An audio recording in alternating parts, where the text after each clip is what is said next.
on le taia Ame o le la o a punitia mo I poa E sa umalu e wha asusu I la o la au Sa sala le punga la au matala uau E tio fo I Samoa whai o na taia E amatanga o le aso wha popo o le olanga E tae au nai matani uwhea ngai ma le ata E tala le lei ua so o ai nei Samoana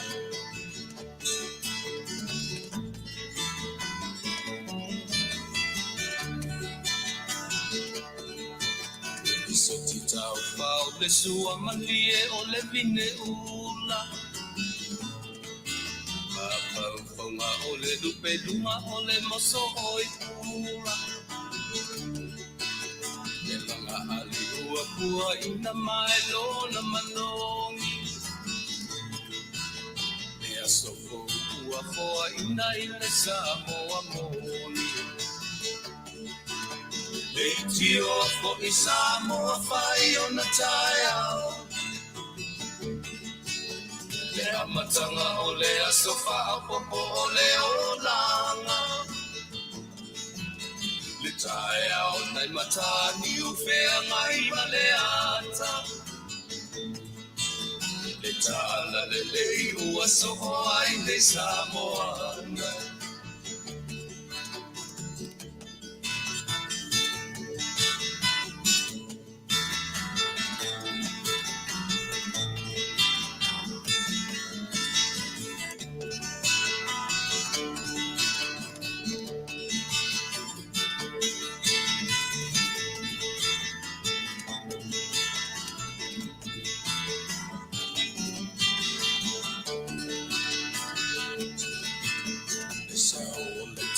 Awa mo malie I maunga E asofo na valo ia I mapaupauna E inga ua whaako ia tuile matai Tangata soi fua ua oli oli ma Faafetai Tio fo I Samoa whai o na taia Le amatanga o le aso wha popo o le olanga E taia o nai matani uwhea ngai ma le ata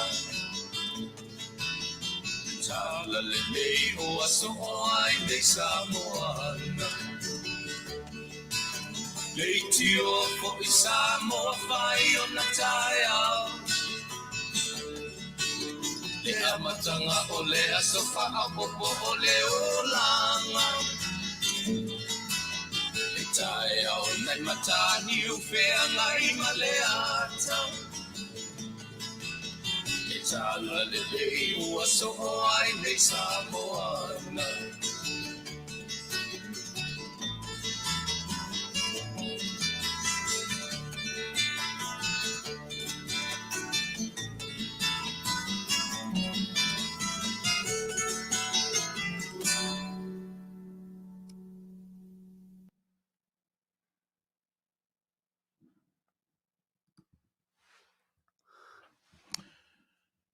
O te whatalawhatu Samoa nei vaenga o le Afiafi I le mamalu ma le paia o le tātou atunuu I so se tafo le nei kelope po le nei lalolangi o whea lava le mea o lo mwhai ona e mafuta mai ai ma e mauai le tautua whaiwhai pēa lau si whonga o le tai au fō matu te toi whatalawhatu ia te whai au masui o le au ngālu lue ia man au whai ngālu e ngā waso ta itasi o le vai aso ia o le aso lua, o le vaiaso, o le aso se fulu ma le ono, o le masina, po le rua I masina, o le nei tausanga, ia o le aso a tofa nei moau, o te tautui nailu, Tupa'i ma lo tō mamalu, ia e se mai fo ia I lātou e whiangai maso te itasi o le vaiaso le aso ana nafi, ia sa whapea sa o na whiangai e male au nanga ale tau te ia e ngā luenga I tiu te mawhaiva, ia sa whiangai male whionga ia tau la papa, a futiti masina, ia o le so, ia le foila ua tātou whiangai male so, whapena matai au, ia o le stofi, ia o le whitalenga ia su fuina se tu sua, ia male tātou, o ne ngaloi, o le aso whareile, o te toi tautua I nailo Tupa'i ia muna tō malu mai I le tūlae tasi, ia e po le tūlae tasi lea o uli, lua tolu, ia o ina o le a ma Faatalanoaga atu ai ia ma le susunga ia li'o faataumalama ina ua mai ai lona fa'amasinonga I le aso whareile, le aso tofi na ina o le aso whareile na I Samoa, a le aso whareile la tatu ni o le aso tōna'i le na Samoa, o le a maua tuai loa se ma faatanoanga ia ma whapena ona tala tuai loa ia vaenga o le whamasinonga o le aso Sanft-Levy o le aso whareile nei ia e whaataunu inai ia le whamasinonga o le sunga I le malu le malo ia li'o la vea faataumalama ia au ava. Au lani ingalo ia te oe le aso whareile nei le tūlae tolu I le Afiafi o nei Amerika ia o le te mila na Samoa po le tūlae Sanft-Levy lua te mi Samoa no winga ma te talanoa e ua uma mamaea ia le whamasinonga ia o le Tofa ia li'o ia ma nei a fuila sina me e tala pipi ai ia matamu whai e au mai po le ale tūlanga uanga ia I le whamasinonga tele sautala pe a maea o no tātou wafe I lo tātou atua ia e amata tātou te fesili iai, tātou te mo'omia, le anganga pa ia o lo tātou fesoso ani sili, e ta iala ia le tātou tautua ma le au unanga o le ne yaso. Mea lea, ia, alo maia, le a whapea foi o na amatalia, ia le tātou tautua ma le au unanga whaiwhaipea, I le amatanga Masani, le mawhai un tātou ese, ma lo tātou fesili, lo tātou matai, lo tātou tupusili, o lo tātou taitai sili, o lo tātou matai sili, o le ale toinga, o le sili ese, tātou te fesili ai, ia ilona nganga fesosoani, na te taiala au nanga o le nei Afiafi, usi mailau whaafonga, tātou wafe ia te ia mosona vinga.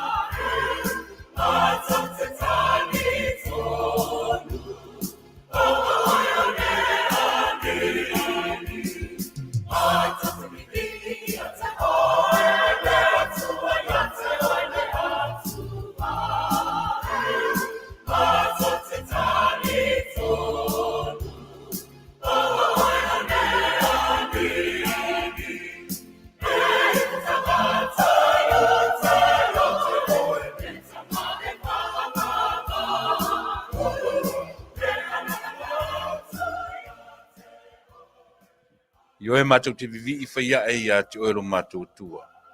Faafetai lo anga lei whasoa I lo mātou ola. Ua amatalia fo I whi au mga luenga o le ne yaso. I to tonu o le potu whaasalalau ia ale ala leo I nei le nei tū lalolangi. Mātou te tatalo a o amatalia whi au Masani. Le mwhaia o no mātou waruloa.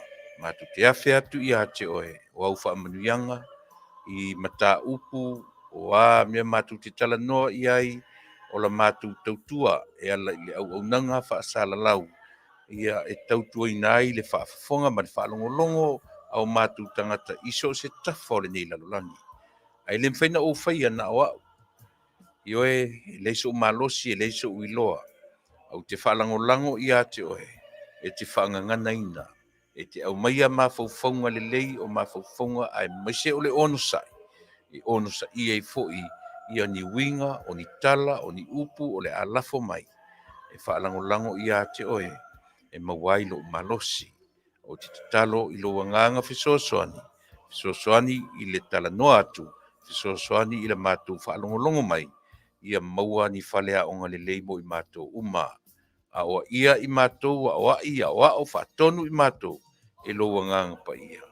O le mātou te talo, ia i watu mea lava ia te oe maua iso vi inga ai aua o mātou tangata o le tatalo tamai whamangalo i mātou uma i le toto pa ia o eke risolo mātou li i matwhao o no i Yesu o le mavala awai.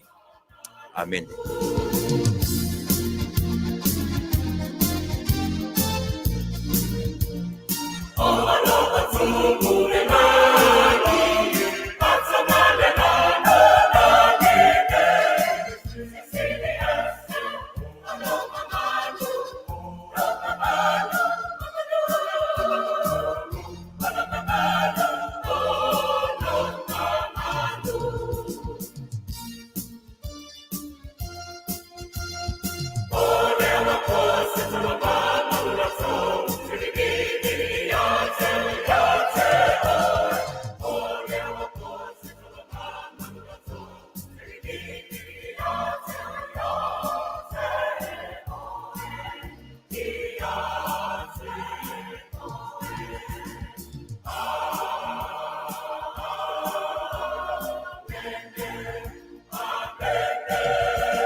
Si ufafonga mātango fie o le au fai pese e whakasā mai porirua Wellingtone o le kalesia o lo taita iai ia le sunga de whawhengainga ia nove vai la au mai le fio anga o vai ala pia man whatua ia male pa ia male mamalu male lau telenga o le kalesia male la to fai pese si ufafonga mātango fie o le taina o la au, o le tapena ino si ufafonga o le au fai pese, io e matua mātango fie mea uma i le whanu. Tapena le lei, vi inga o le atua, ia le fuila ua whaonga ina le tātou potu whasalau nei, ia e mātou te amata meai, i lona vi inga, ia ma le talo e pei ona o langina, ia e whai mātātou ta iala o le nei aso.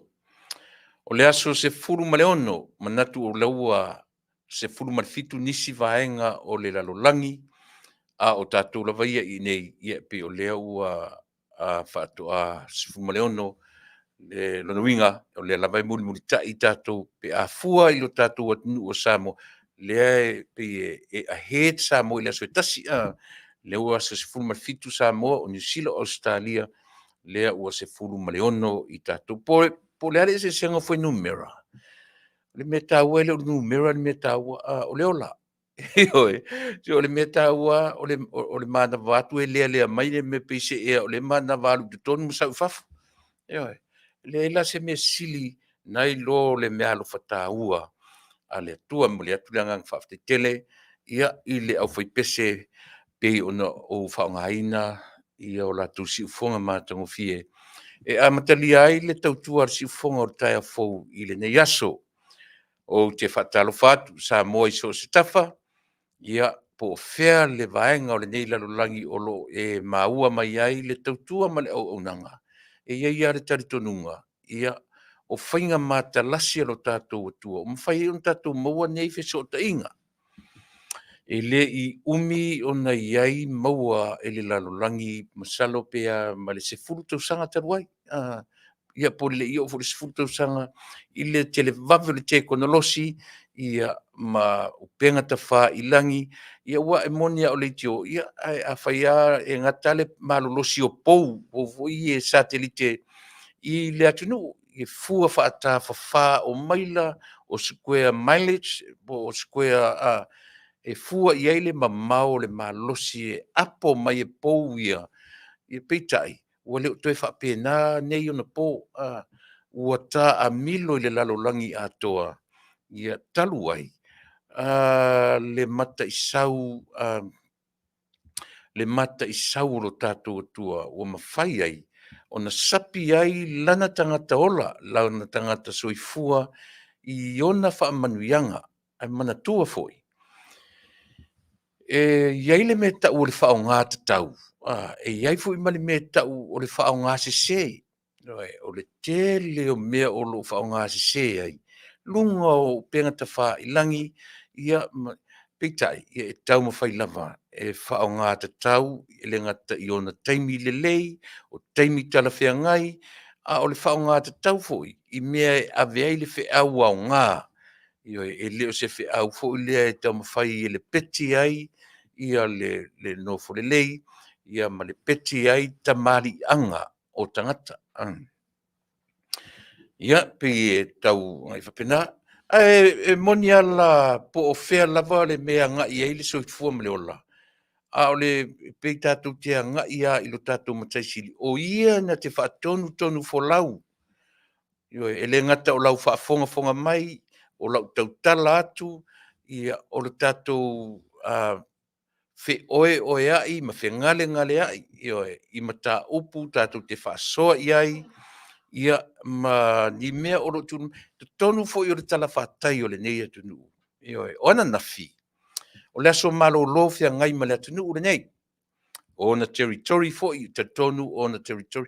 E leo se ia company na malolo, e fo i ngaluenga ia le malo na malolo banks, o post office, o te manatu o le telo mtanga luenga le malo, ia na latu whaamaluina, ia fo i company e le malolo nafi.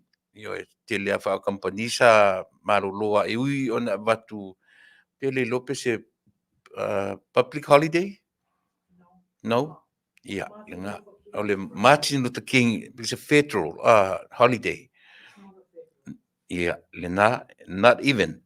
Ai o te tatonu to tele o vaanga le malo sa malolo le so nafi tele le ai a onga malolo le tapunia i faltupe tapunia i le post office. Ai foi ai si post office na tala. Ia pe one of my daughters whainga luenga le post office le lan whapea na ngalue lava nafi. E ona nafi, o le aso malolo, tu te manatua fo ile upu fo ile le. Lea le upu pe o lea e lau loa ai, I have a dream. Sa fai, lau miti, o te malo le te mauli, ia e swafa ia Martini Lutelu, po Martin Luther King. Ia, o na nafila, lea na wha manatu inai, ia le taua fo i o lea ta mauli malana tau alanga, ina ia mawhai o na siitia le tūlanga o tanga tauri whia ngai, ma le nei atu tele o Amerika. E le i titi e le whaingofie le tauasa mai fo'i, ia o i la tūpina au mai nei au mai o tangata i lalo o whainga whaapolonga. E pi whapena le vainga na a matai, mai e whai whaatoanga. I tonu o le nei atu. Au tangata sa ili malo.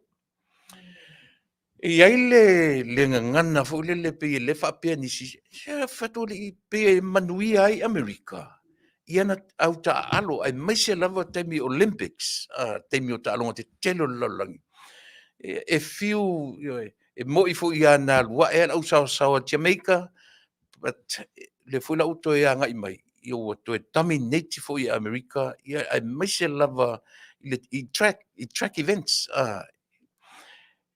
E ela le tala malie fo i na whea vele nati. Ai se are me sawa ai tanga tauri. A pe pese fo i tanga tauri. Ia, e pe whapena, e iai le blessing le i tangata ni. O si ufofonga, o leo, o ioa e ta alonga, so se ta alonga.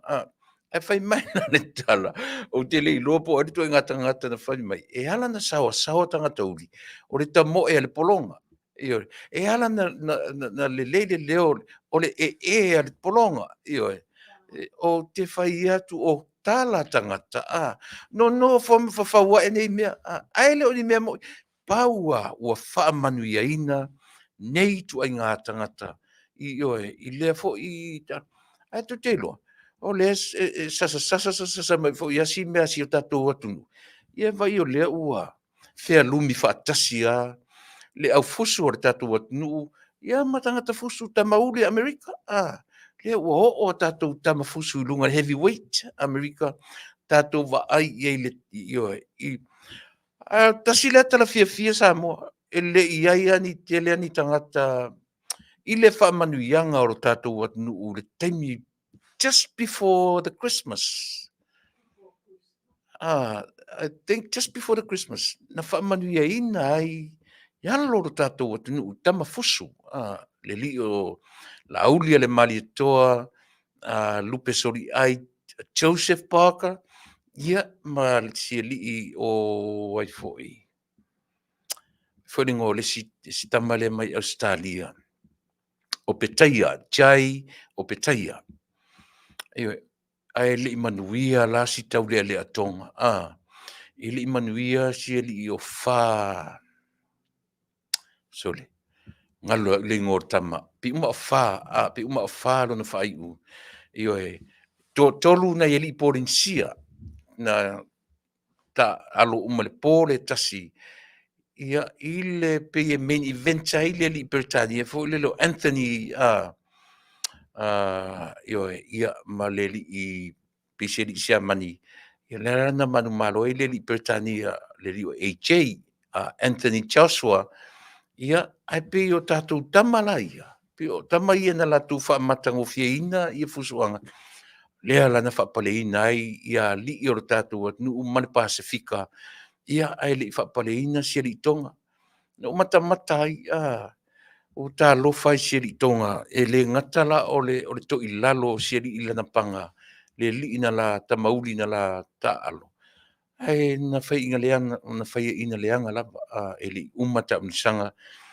Ia, wa vava o fo tato tunu pe u tusi lima ina i sia fo i nu tutua oi. Ina ua manu malo tatu tama. Ia fa pe ana fa pe sau nei e manu malo le tonga ai fai ina tatu tama. Ai olea, o le metaua o tonga o Samoa, tau te mai mai le Pasifika. O nai o tatu atu nuu tutua oi. Pe atu te ilon me mali. Na ona fa pea o nuu tutua oi. Sole.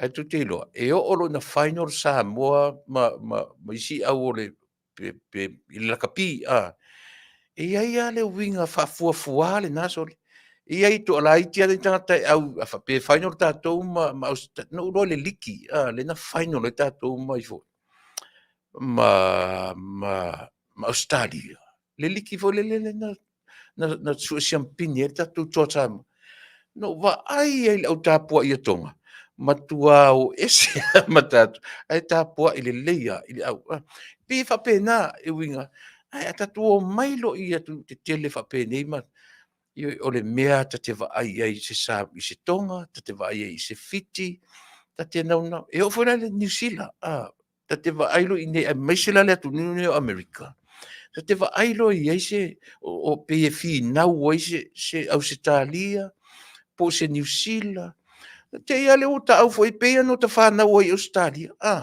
pe ia no te fa na New Zealand o la ngona nai o ko mekia na ngona ASEA o si o manga o nu uva vala lata pe o tatou e Masani tatou ia lo fofonga mo ngutu New Zealand Australia Tonga o Fiti Niue pe e taulo ya ta sau nei la ya tu te tele nei malo tele ia e tate va ai lo i se me o tausini o nei tangata i o na ia tu motu Pasifika na te ia le pe io ma nei la ngona fa pena ai le anga le felotoa i o tatou io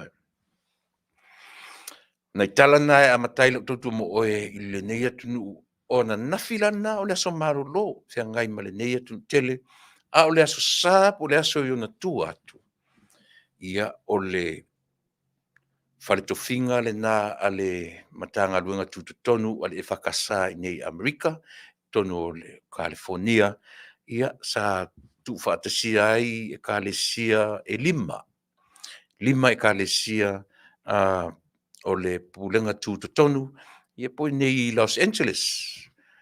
Tolu o e Afiafi ia o le sunga le tuina, ia le au ngā tanuvasa, le sunga le tuina, ia e le neisi o le sunga ia Pausa Thompson, ia o le taitai o le Kalesia Dominguez, whailo tusi o le pulenga, ia o le sunga ia Time Laufili, ia i le tai au fou, ia ma le sunga ia Samuelu Aftiti, ia mai siat matuta mai Kalesia o siu fofonga o le tai au fou, o le mena mata ina, o ka matango fio pese, o pese ioe, ia nanga pi o leo ua toe angai mai tama matutua o le musika, ia e lātou te ngāru lue i to tonu e Kalesia, ia o le Kalesia le vai o leola, o le vai o leola la, o loo tausia lava e le sunga le li o ia whaea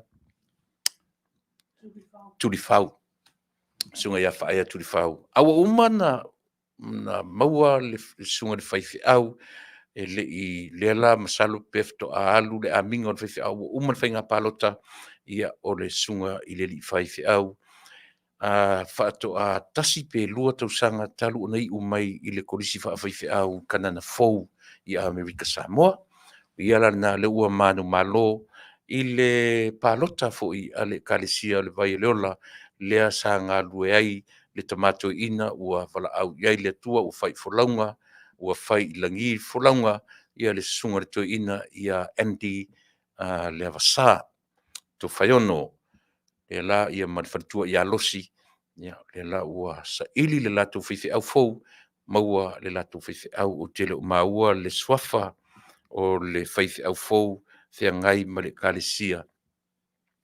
Ai pi umai sau mai i le Kalesia le fionga le sunga ia to whaiono i Las Vegas, pe ia o inana su e tuai maa luar sunga le whiwhi au, ia ma toe fo i mai nei.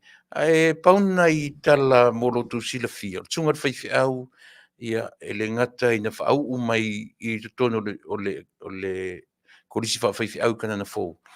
Ai o la ua uma matwharitua, e whoringa o tangata li taia mai tonu o le vaenga au o le nei atanu. Le i o la usa i linga po le tonu le vaenga au e iai, e whapea na malolo mai iai, ke le uloa po le Army, ia po le Navy, po le Air Force, po le Marines, pau le meu mautinoa, sa i tonu o vaenga au o le atanu nei, ia ona mai e lole anga i kanana fou, ia lua vala auina e whai mawhita fita o le malo. Ia le fu tu e vala auina e whai mawhita fita le atua, ia e ala i le ngā luenga whawhaifi au. Ia, o se sunga lai au i whai pese i la tau na la tau whea ngaima, oka le matango fio vi inga o le atua. Mai le Kalesia Dominguez, ia me o sua i le sunga ia Pausa Thompson, ia e pe fai pese o le sunga le tala au malena a uina le au fai pese o le sunga ia la Faraimo ai na pese la na no whanongo longo o le pese le Kalesia metisi le Kalesia metisi pe o na o le li ia ma le leva o na aluatu e fai matangata lotu fai fo i matangata e fai a pese ale Kalesia e whakasai Dominguez i le ai o Kamtone, po le ai o Kamten, ia Faafetai i tāleni, whaongaina, ia mōvi inga o le tua, o i la e le au whaipese lea ale vai o le ola, le mea olo taitai e perisunga le au afsuswani a whaia tūt whau, ia na ta pena ina e le susunga e le whaipese, ia papalii, murianga, roketi, turi au pupu, ia o tama sese ata mai tama sa o ata mai o le musika oka fai o le taimi o le pese o le taina o le la au o fainga la o leo ta ilo fo le pese le mai pori rua le na pe tutusa mana whanongo mana fai pese le tasi le au fai pese o la umori mau sa o au whanongo longo mai fo le Kalesia le tasi le o le to a tele malo losi leo tangata ai le se fai pese no na controllinga leo. E te vaai e sa a fai o se pese se lau pasene le mana ia. A o to e me ia e le iwa se full pasene. Ono le fe ei. Fe ei le au fai pese. Ia ona o whainga fo ia whai pese sa iai taluai. Lea la ua papa i atu tama mātutua i o le musika. Ia no ta whaalongo longo ro lea na nafi. Ta whaalongo longo, ta whaalongo tsoro uta moe. Piano, paleni le leo. Wa tasi lea uta leni o le pese. Le mea ta o le pa wafe o le leo. O fia la te whaalongo longo i na nafi. Oka manaia.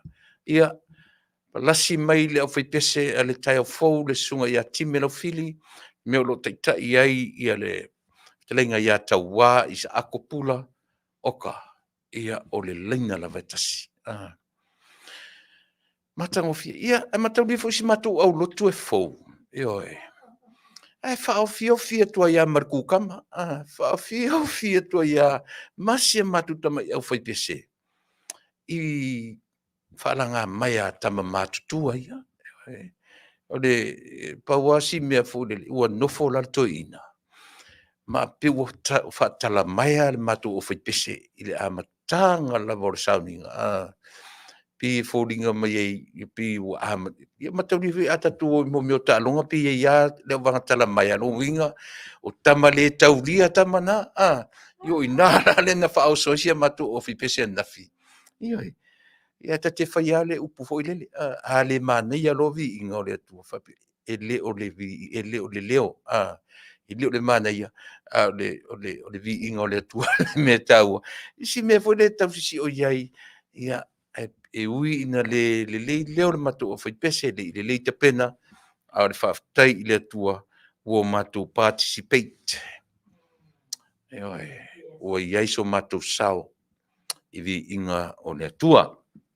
Ia na, o nei tala na e amata i le tautua ma le aunanga, ia o le lotu au whai, ia ma umaloa le whainga lotu wharito nai, ia o na tapena loa leo sa ilinga tofi, o sa ilinga tofi.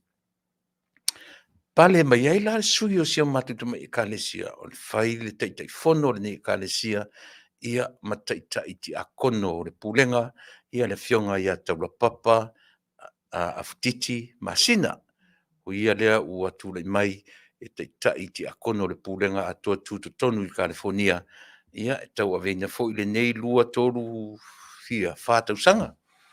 Ia mana isi sui o komiti taitasi e usufono i malua i anga i Samoa ia ua ule maua la suafo i latou.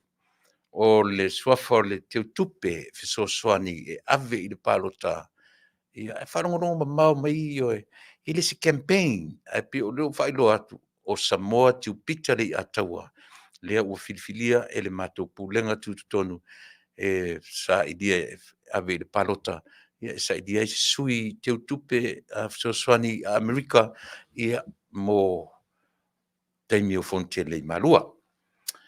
Ai whawhongwhonga mai la isi pūlenga mai simtanga luangana. Ia o mātou suina ta pena le leila o palota mo le fionga ia Samoa tiu pitale ataua ia e whai mātatu tiu tupe. Ua lea ua pongisa i mātou le nei tūlangi. Ia e ua nga i mātou ua sui malulu i sole. Whai si malulu o le tau i nei. Ai au talanoa tu isi a wole mai New Zealand. Pe ia lena expect New Zealand ia le heat wave last week. Te le lopen Taunuu, paule mena o mautinoa mai New Zealand, o le mtua be vela lava. Nisi foi le foi mafuta mai o hana o Australia foi. Ia pe whapena, e pe o lela e whamanu ina mātou si malulusia.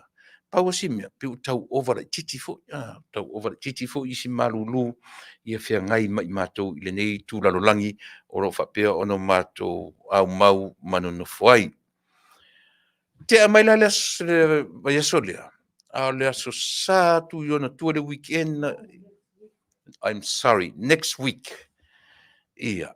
o le a whaia loa, ia le tu whaatasinga o le matanga ruenga tonu i Amerika, e a whiai ia le pulenga mai iai le au lotu mai Seattle, o San Diego, o Utah, o Las Vegas, niapi. O au lotu mana o le a whai poto i le tu whaatasinga, ia po le lotu a whai i le vai so fau. Ia, ona o tele o maua, ia isi fo i tu ainga po le metotisi, po le kalesia, ona ele maua se to inga manisi, ia po le kalesia, ia o aso ngatai, sukerisa o aso ngatai, te fia, e whai loa so se kalesia. Leanga o ainga i o tatou Samoa, ioe, tau teo mailo i nei atunu nei e Amerika, ma atunu mamau le se i vanga nār tangata. Nofo le leia i le fale, e le alu i se lotu. Ioe, a o tau teo mailo i atunu nei, o tatou nuu ia, o i kalesia. Po le ale tu inga i kalesia. Tatou fo i tangata ia ua ave i aisua whamatai o ainga. O i e tatau na sa wha iai oe. Ioe, leanga o le matai Samoa, e le ngata o lo matai, te whaia tala o lo ainga, a o tau fo i o matai, e whaalango i aile ngā luenga a le atua. I so o se kalesia. Kalesia mamona, e kalesia asofitu, e kalesia metotisi, e kalesia lotu pope, pe lotu pati, pe full gospel, po leala vali tuainga. A whai ua whae e atu e le tau ainga, ai maise le maumatai lea na whai atu nei. A whai whapale ina o isi suafa o lo tau ainga, ua e toi fo i New Zealand, Australia, o la ulu i a te oe, o lo suafa matai, e te le no fono foi le fale. Alu i le kalesia po le ale kalesia o e ai. Wha o tasi le nā fe au tāua o le suafa matai o le tangata. Po le matai tina, po le matai tama, po le matai tau lea ta mai titi talavou, teni talavou, ele whaisi to lua, po whaili to lua. Nanga to tele lato. A fua ele maufia se lau nofo ian tatu wawa ai atune iai. I Samoa. Le winga tonu rale nao le lu i leo o vatua i lau whaafonga Samoa. O i tonu lea o te avatua i a te utou.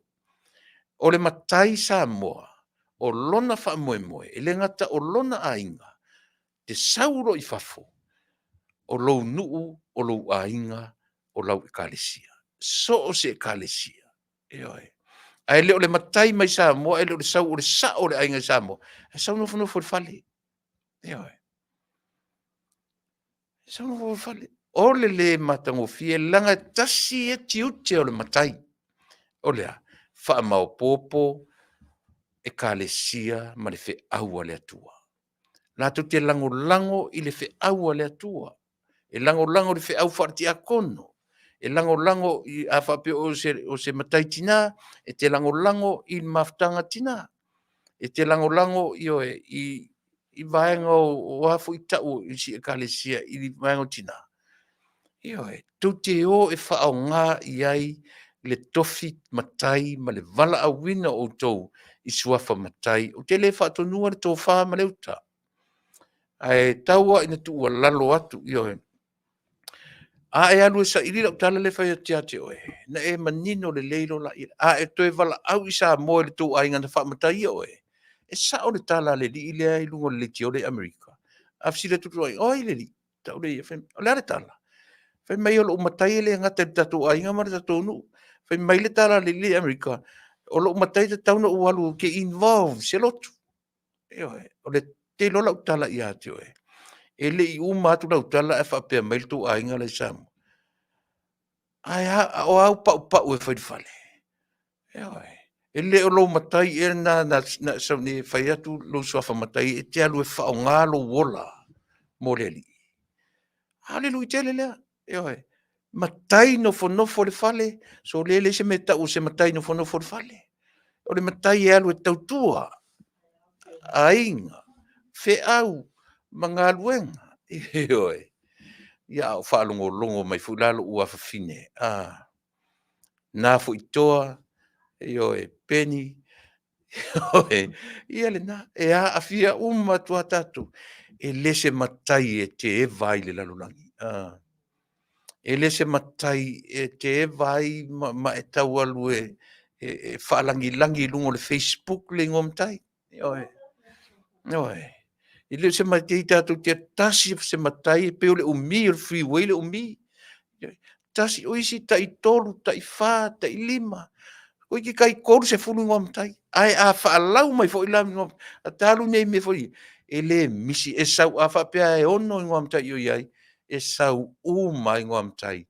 Ai whato a muli mai ai le ngoa. Na papa tiso ai ele ta mamaritina. E oi. Ado winga na mea. O la u challenge la le mo. O ele te whanonu mai. Nā wa e sau whai. Ioi. Isuafa mamalu o ainga. Ia e fina ngalo mali e. E le ngata i le li o whaale ainga, le suafa ua whaapale nai oe. O le ngā luenga le atua, o ina, le isi vaenga salo po le ono se fulpa sene o le matai, o i le li o lea, li o whaale ka le sia. E ave ese fuila ma mawhauwhaunga isi tua inga e ka le sia. Pe o la tau tamwhai e ave ese le melea, e oe. A o le fesoasoani tele a fai o ieni e kalesi Samoa la e kalesi ana. Ewe. Ona o le lato mafufonga o le matu tapua inga e fape le ai. Aua ni fai le mafufonga se fape na. Ewe. O ingoa matai o tato nuu ma ainga. O le tato o le wha moe. E o e tautua le atua ilana fe au malana ngā luenga. Ia.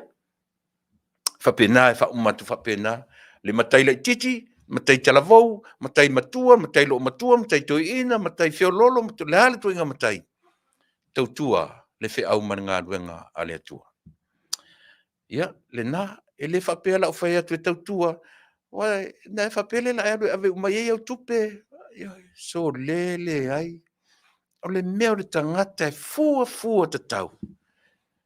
E mua to tongi au pili, to tongi, ai tu te loa fu ila le mea fu lele. E le tō ina mai le iu. Ioe. E le tō ina mai le iu. Le taulanga e ave i le atua. O lona winga. Pe atu i se isi mea. E mua ave ese le vaenga le atua. I lau income. E po le tupe maua. O na fato a whanga yoi loi. O te tari ton foi. O le ala manuia le nao mea uma. O tatu ainga ma yoi tatu maso se Samoa. E le i so se kalesia. Ma so se vaenga e anga i eilu soi fua. Ma leola, ia, ea, te whewhe fo i soutou whainga mai o au le amatanga o lau Polokalame le nei aso. E le se whaatonu o le whaamanatu. Including myself. O te leo mai atu, a me tu si atu lo lima, whaape nā foi. Ia tiao. Ia, ona nā, le atu nuue, ia whapena ono tātou ngā ruru i so se vaenga ua wala au ina iai lo sui fua mleola. O te whatalo whatu ia wharosa papali ia o pele fua papa tala peili malili kolose se epa manase se i o uwa aia tua. O JPF Collins o lo whilo i mai o tupu muri au o tupu muri au o lo whapea mai. So tua e lunga i. Sao le lava sao noanga Tuilaepa o e kalesia o tatou ainga. Ia le na, ia tupu, ngā i le kalesia, ma whao ngā i le sua whamatai o tatou. Ma lo Faafetai, ma lo tuto tasi, plague, sao le leili manatu. Aua le alu e whai le makai sau i whafo ngofo atu, masu e ai, ia anga ke ukusi le ngala. Sao le leili, Maro tasi, e te sau le tau e kalesia i le vai aso fau, tātou wheluai ia pe e malanga mai ai.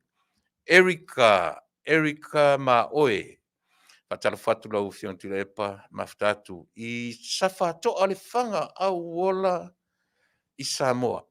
Whai lava si vela o le tau i aso whatoa maua le malu pe ati munga, Manuia le tautua le nei vaenga o le aso. Erika, sole, mafuta mai nai safatoa. O safatoa le fanga ia o ina e maupolo ia ilo uso matua. Lo uso matua suafa matu ainga ia li o matua alisana. Sua ia e no forta maitai o le malu tai lase ia mai le tō whioanga ina i safatoa. Faafetai Erika a le lau wa nei a Erika ma oe. E sau tonu ai safatoa. Kua ma mao li le mea te. Ia faafetai le mafuta mai. O ile sile o poima. Timu. So i fua mania Tuilaepa, ma le fatua, ma le Polokalame, mafutatu. Sini Australia, ma lo faafetai. Faafetai tele poima. Pele fua papa ma reko se yuli. Talo falau fiong Tuilaepa, faafetai. Ma reko ia ele o au e ave ia ile fionga. O le susunga ia ave so se Tuilaepa lava molo famole mole. Mafuta mai i Australia ia le sunga ia ma reko. Si o ai o hana au tanga vaia. Feula mai nisi malulu ma matu. Ia, sole. Ia ngari o le feula ali a King Kong ali a feula ia au lelei. Ia, te titi o atu tau malulu ia au tau. Ia, fuarosa papali i congratulations lau fionga tau papa ia faafetai. Ia wa tamaiti o Taunuu, tamaiti o nai fuarosa ia malo faafetai. Ia vanga. Silulu Porton. Malo le soifua lau sunga. Ai maise le wharitua soli. Ia malo lava le tautu atu Manuia le Polokalame. Ia me ia lea lai ia le o sauia Minaretta Sink. Tuilaepa whamanatu atu i Samoa o lo lala mpapa au i Amerika USA e vote mo le sau. E o iai lau i keimi o ki kalongo koe issues ma nei a faafetai. Ma nei whamanatu leo a mai Minaretta whamon mo le so se Samoa lava. Pe uma leo a ngai il tatou tene le tamaitai o kurupu, Miss Kurupu, le suafa o tatou tene, tatou avifua. Nau e lunga alo le top 20, top 25. E se fulale to inga pi wha moi votes, le lau wha manatu mai, wha mole manatu atu i Samoa i Amerika, o e Samoa po le ale to inga matua, a e le iloa whai le vote. Le lau tango e vatu i a te oe, le ia te au le te misi, tango e, a whapete le iloa le whainga o le vote te vote ai, i sila ne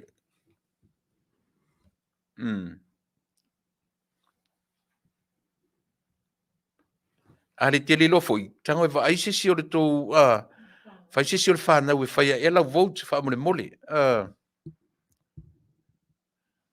ia le na le lopo femeno tu sia tu nga ile ia se yo o le temi o te tala no tu mta upuna ana fa mole mana i tele mino reta le fa manatu mai se o e vote mo tatou tene pe uma top 20 sa mai o sisi po le top 25 na wa ai falango tele ile to tele ona votes mo tatou ani Amerika o e falango mai ia fa mole ia fai ane lau whanau a ele loa le whainga o le vote ia whatonua e lau whanau ia te oe ia mo le whamoe i le tatou tamaitai o lo whia ngai tonu ia ma le vaenga lea whamole le tatou atunu ue whaonga te tau wae ia le tatou social media ia le nala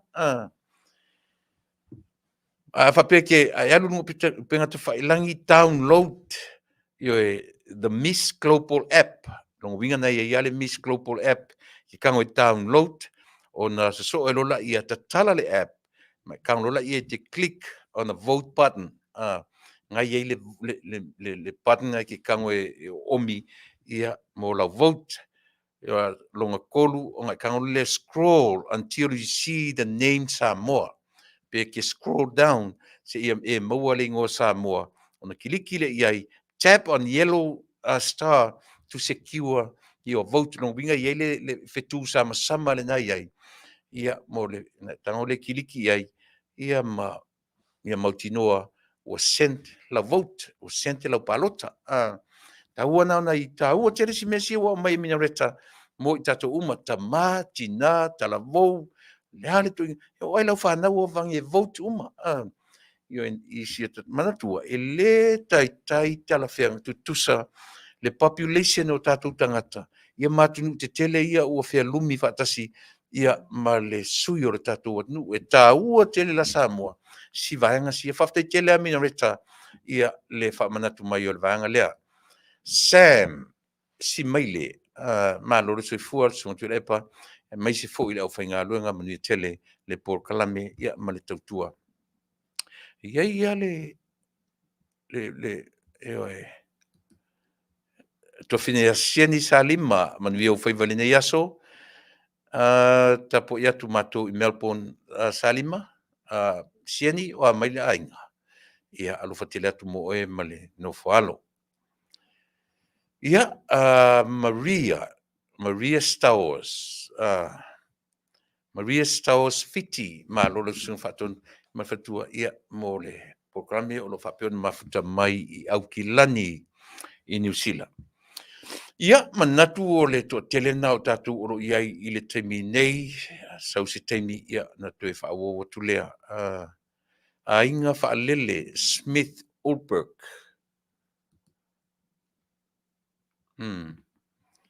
Malo lava le tauata i lau sunga whaatonu le Polokalame, Manuia le whasoa le nei aso, ia lava fo i le onsai i le au le aingi mawhau o le ao so whai. Mai, whaftai telea a inga i oe, o whaifusi lewa ono ta sau whai atu i o te tau Masani fo i le tau ain maa o tangata, ta Masani fo i ua tau ila fo i lo tau Masani fo i lo tapau i oe.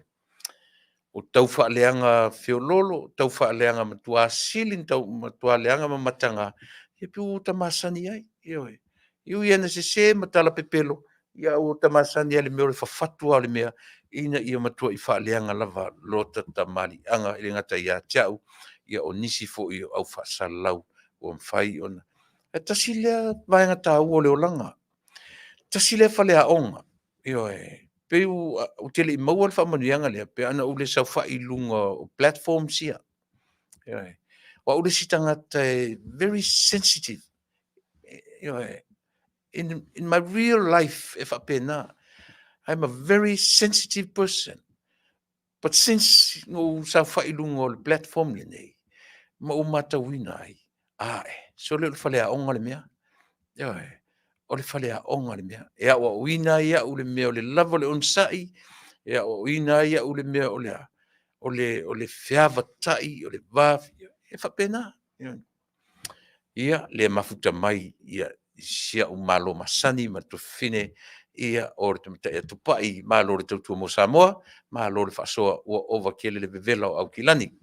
I mana ia, malo whaftai, ia se taimi ta wheloai ma whaamatala i fui, ia nisi vaenga, o le vevela o tau i nai New Zealand.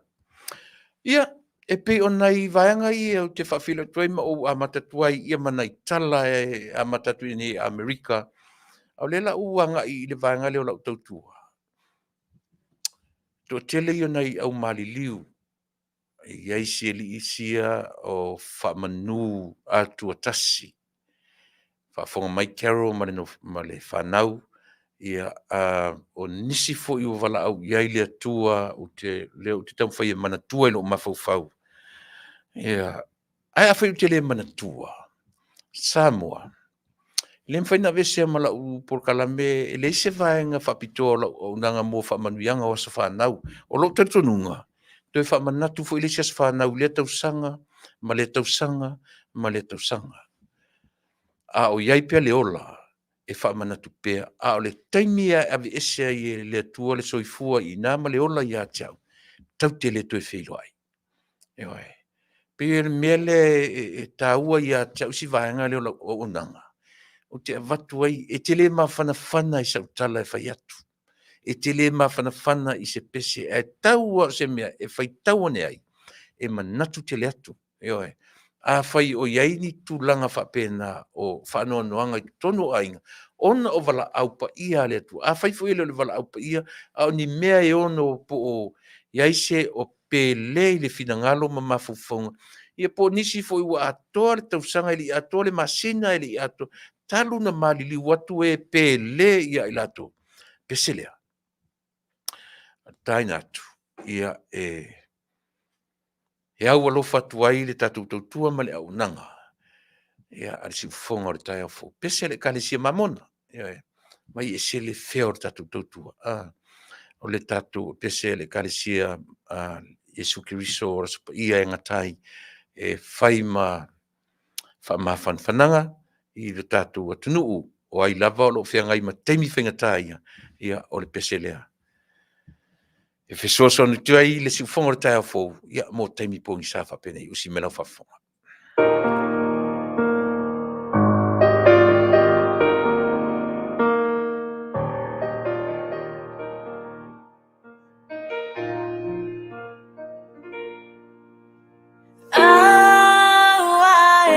Te maliu e se lo ufa ola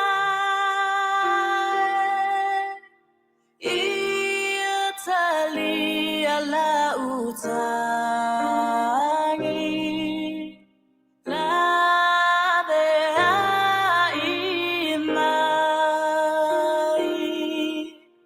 Yesu,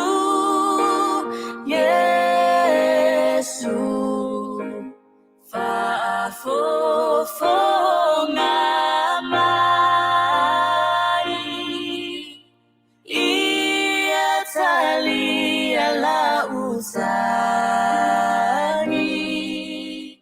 labea i mai.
Yesu,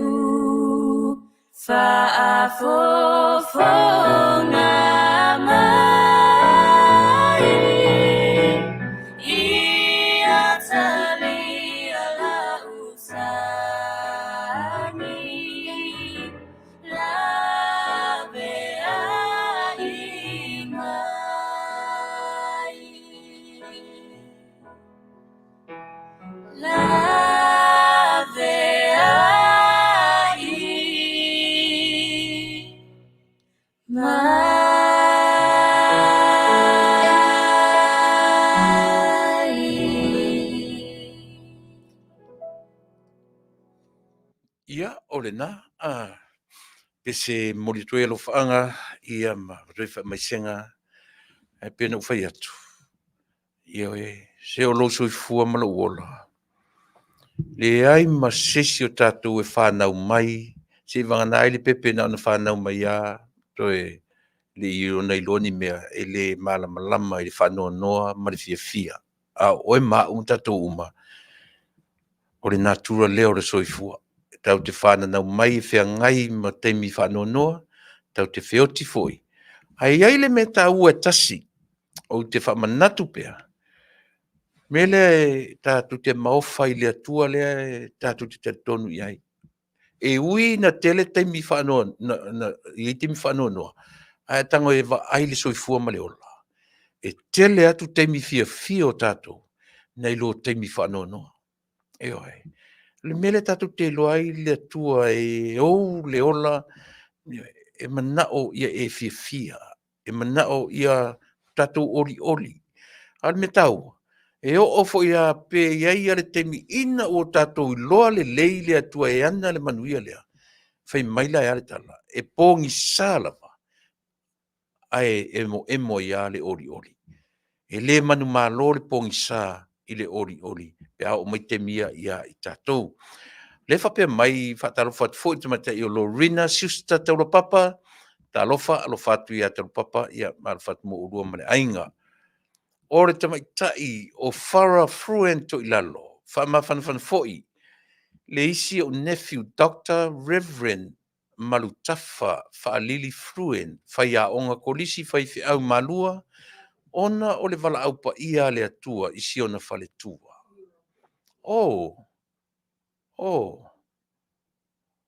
Pe ia se tene malifa tene lea, pe sao au Fara. Ia o lea na mātou tala noa ma se tasi o wōmpa anga o le tausanga lea. Ia le sunga ia time, lau fili man whatua ia ne risa au whawhongwhonga mai. Ia lewa au mai whamesenga ia o si tamitai o Fara i lontua ngane e ana le lon whatua. Le tamitai o Josephine Malutafa Fruen o le whatua o le whaia onga malua. Lea la ua wala au. Se whautala iai. No whaitu foi. E toi whamanatu e whaafia a se lau a tausanga e wha se lau foi ni whamanatu i aso whanau. Au taimi whapene. Ia, Fara, Tuilaepa, au ne manu mālore whanau noa ia i tato. Ioe. Ia whamaise foi le tua le sunga le whaia onga ia marutafa whaalili Fruen. Ia male no whaalo. Peo ni lualo. Ia.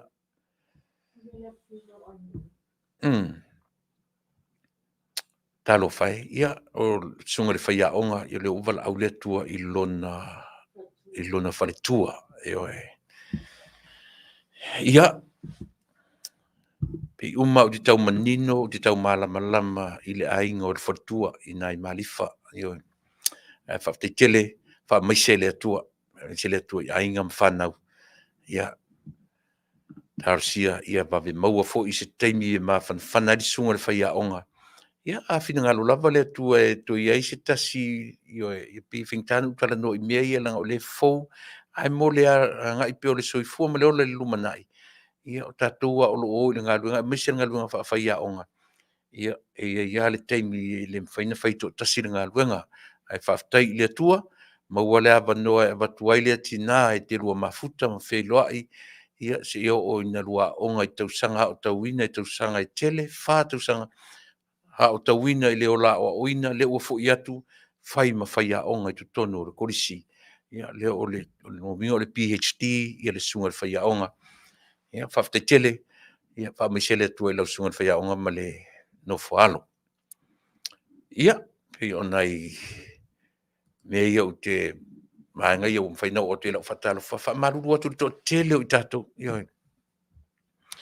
o le whai ona anga i tōna to tele o tatou i umai taimi o tatou o le tāo le tūlai valu ia e anga i me le tatou mālor ta me tai o Tupa'i ia ma mai foi tatou tano o le aso whareile nei e lea la whatanu inai le case lea o le a whatanu inai le whamasinonga ia o le sunga i le manu o le malo ia lea mo i tatou uma ia na whesoasoani e lafo le tupe e whesoasoani ia lea na talanoa ma talanoa nei ia e mo mori tere mari Faafetai o le aso whareile la Amerika o le aso to na ile na Samoa o le tūlae tolu i le Afiafi ia o le a matalanoa tua i lunga nei ma le sunga i le malu le malo ia mo ana ia ta tolo lawina le unga po le ase me uanga i le whamasinonga i le temine e pena whai atu o le whamasinonga le tātou te loai le ata o isi mau mea le o lo vivesi Samoa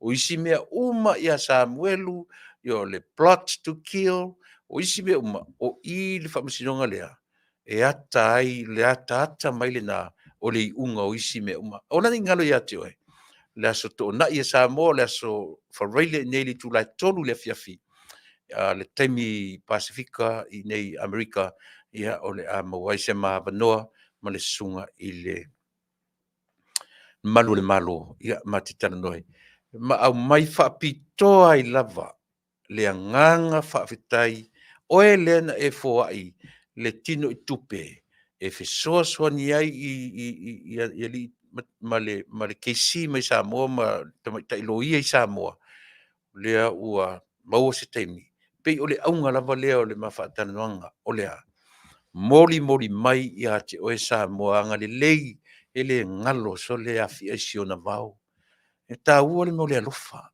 e tāua me o le anga le lei tangata puapua ngatia ioe na o avatua lava ma faatangisia a mata tu tangata o lo mātou ioe mai langa o suspend without pay o le toi maua e lona ainga lona tu'uluma lana whanau o lea foi he was a breadwinner of that household.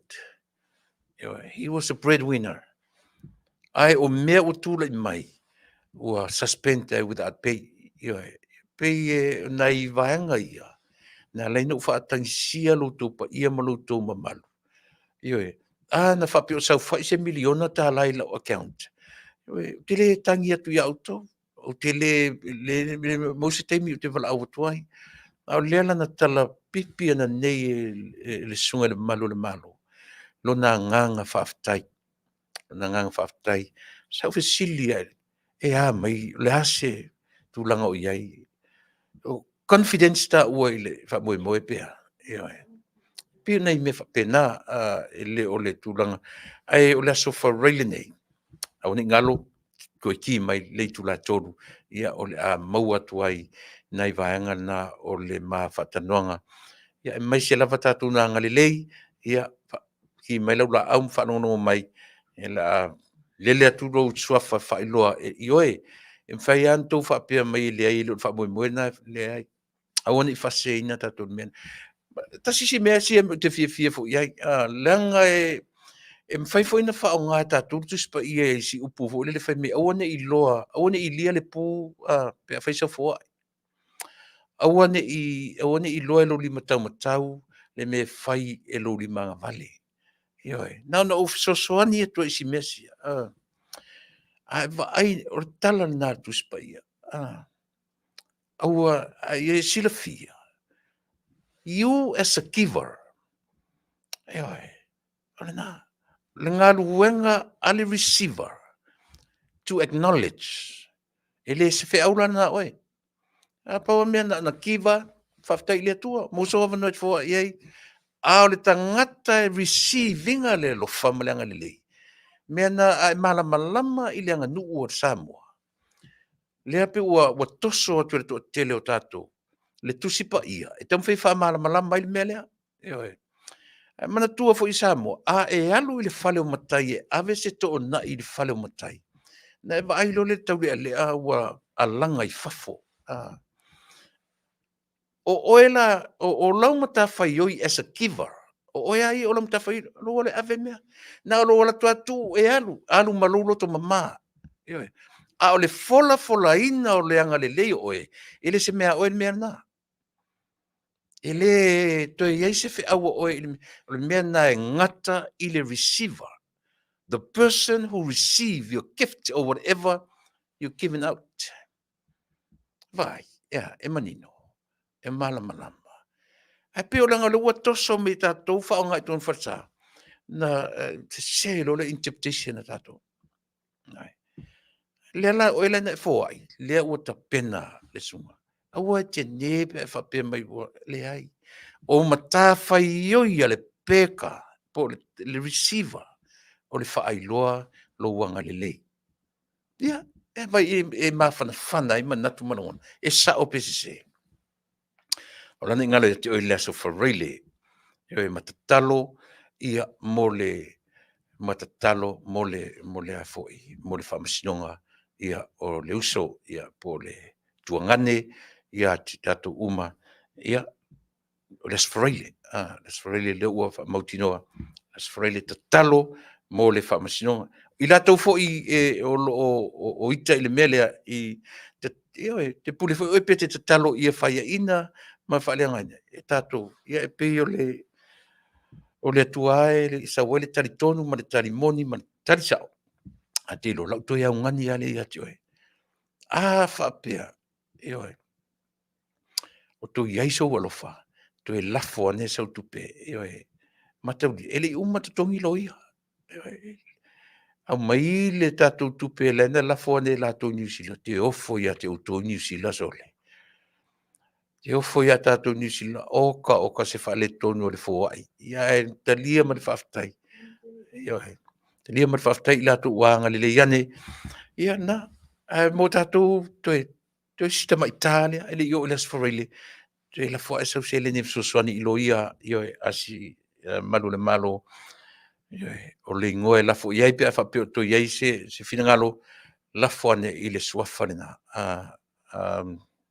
whatau malama au ava, o le ngona, a le ai, lio whatau malama au ava, lio whatau malama au ava, o ngona e toru e la fua, iai lau se leni, Ewa, po le hala watu inga seleni, au mawari tatu fsoswani, e fsoswani ai ia na loia. Ia, lava vai tatu foi ise pese, foi mai rola ia le, le video leo ke fia taina. La amata tu le video, na le audio lava tu te whaafonga mai ai. Le mea rinno fia tala noi le video rea. E te le lau le tara no tele le tangata e ana le leo le la tu whaafonga mai ai. O ana me fai o le whaatinoina ma le upu ale le pe tele o le ai ata tau. The human rights le tangata. Umana tatu pese le lau tai natu. Ia on tatu o mailo tadlo ma le video lea. E leo te mafu e o mari tatu malo a usi mai lau whaafonga. Yeah.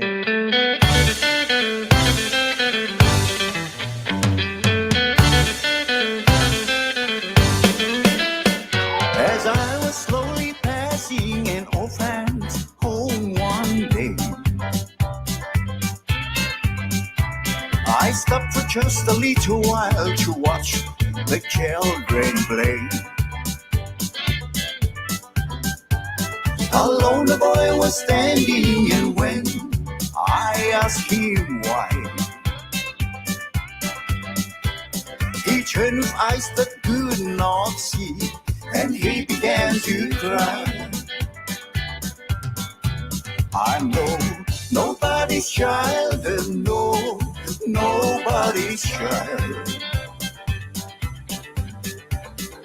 Just like the flowers I am growing wild. I've got no mommy's kisses, I've got no daddy's smile. Nobody wants me and nobody's child.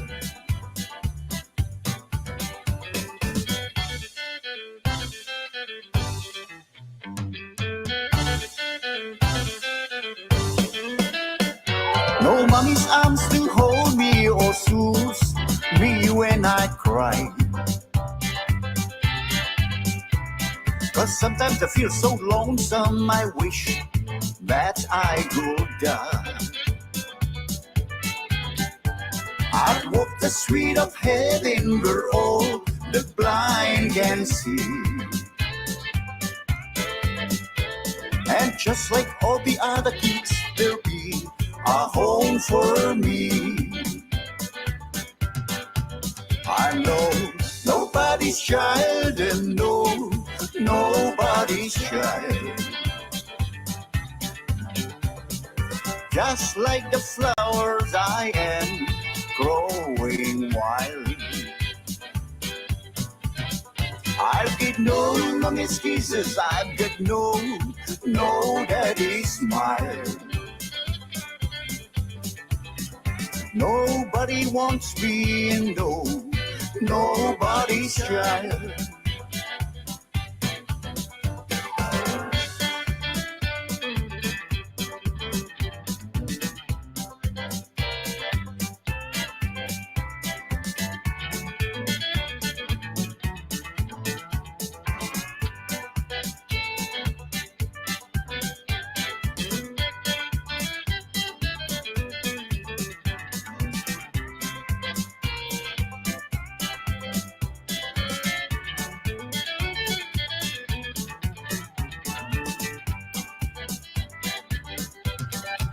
I'm nobody's child and nobody's child. Just like the flowers I am growing wild. I've got no mommy's kisses, I've got no daddy's smile. Nobody wants me and nobody's child. I'm nobody's child and nobody's child. Just like the flowers I am growing wild. I've got no mommy's kisses, I've got no daddy's smile. Nobody wants me and nobody's child. Nobody wants me and nobody's child.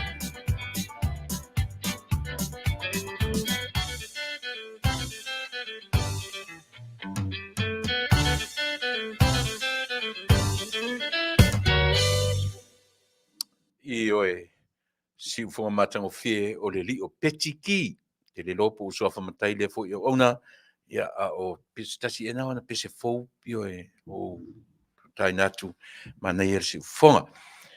Mo tamaitai o ana kose lena e fisili mai o le lingoa te la fo i ele tupe o li o whaatau malama au ava.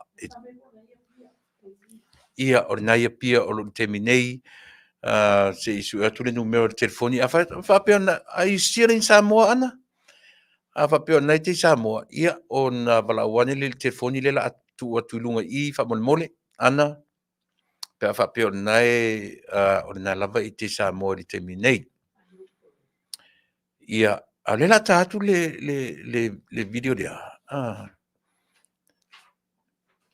e taua I lau fa longo pe o upu o tala o le tong ai mese le mata upu o lo tala noa iai le sa fai ma pale mia o le tatu atu. Si me la fafa.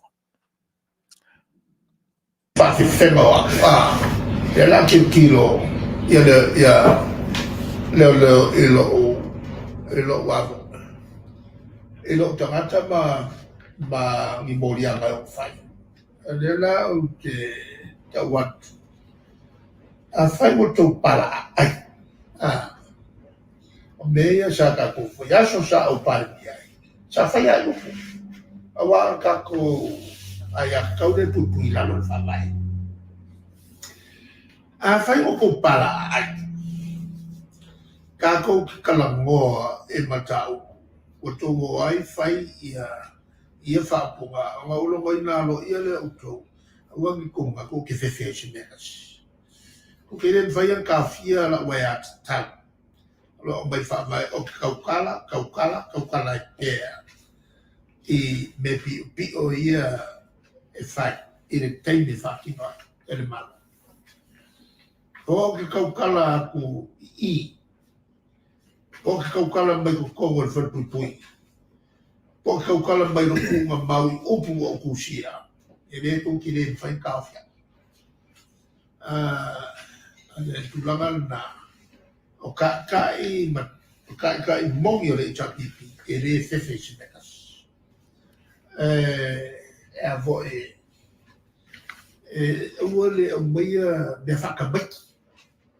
Ua peia o le kamakiki. Ua le au maia ia me whakamaki. Ko o ngai whawhewhe mako kai.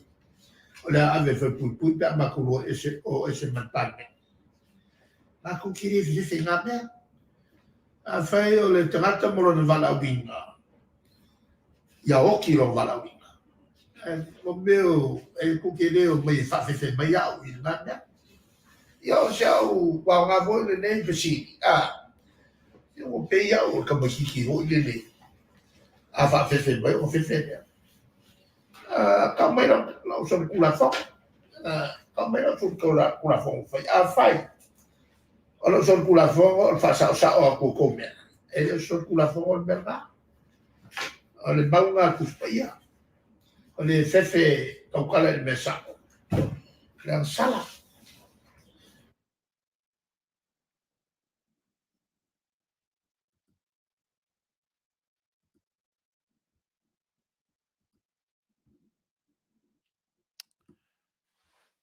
Ia ore nā, te leo loa ia oe, po le alau judgment. Po le asau ua maai iai masau whaafonga i le ngata o le si ufofonga, o upu, o tala.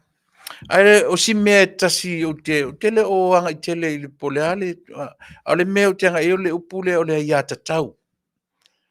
Tō te mana tua fo i le tama, fo i le o le ua alu whapuipui, tama o King Whaipopo. A o le i alu King Whaipopo i Samoa, o lana upu ale na tuli matai. Whai mai e, ioe, le whai mai tama na o King Whaipopo e po ai, lantala. Ioe, o le tau tala i lana, ai whai fuafua le i ata tau.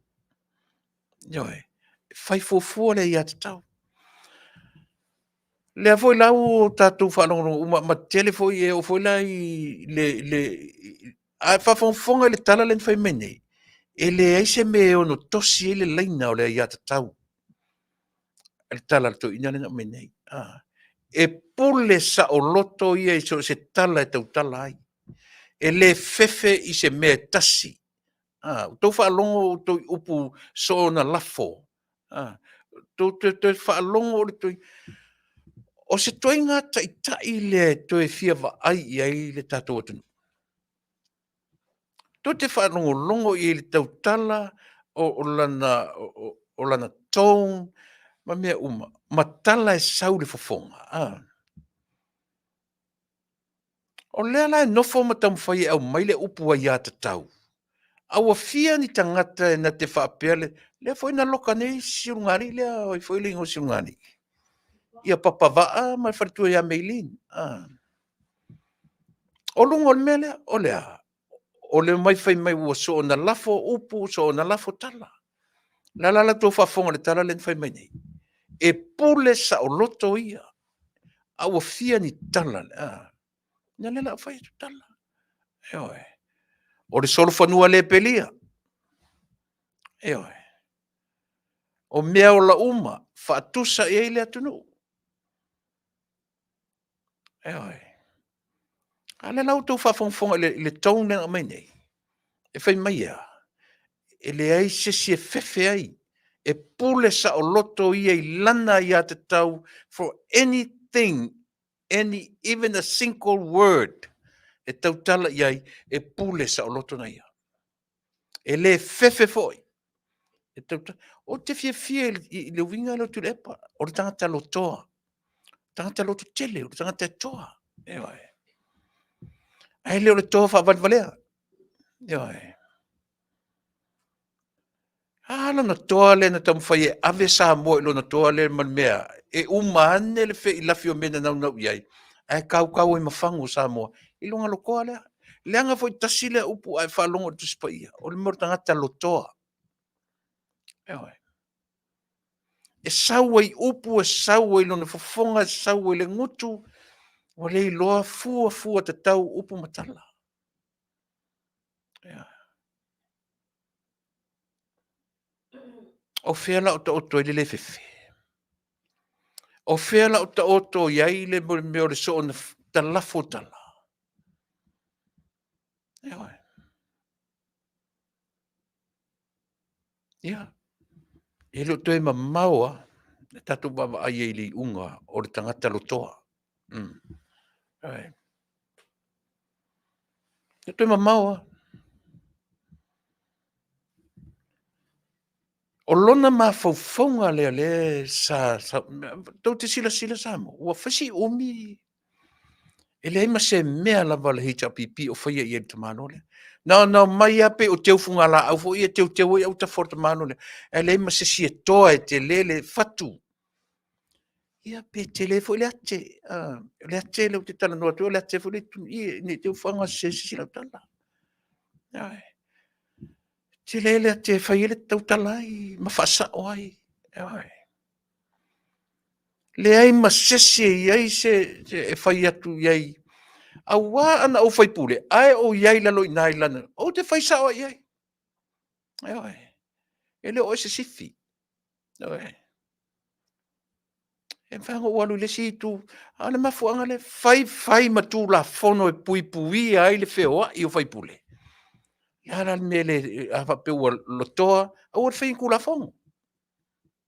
Oi. Au o whai la fongo e ka fi ai le wheoa I o whai pule. Pe a whai. Te le fatu. Oi. Te loe.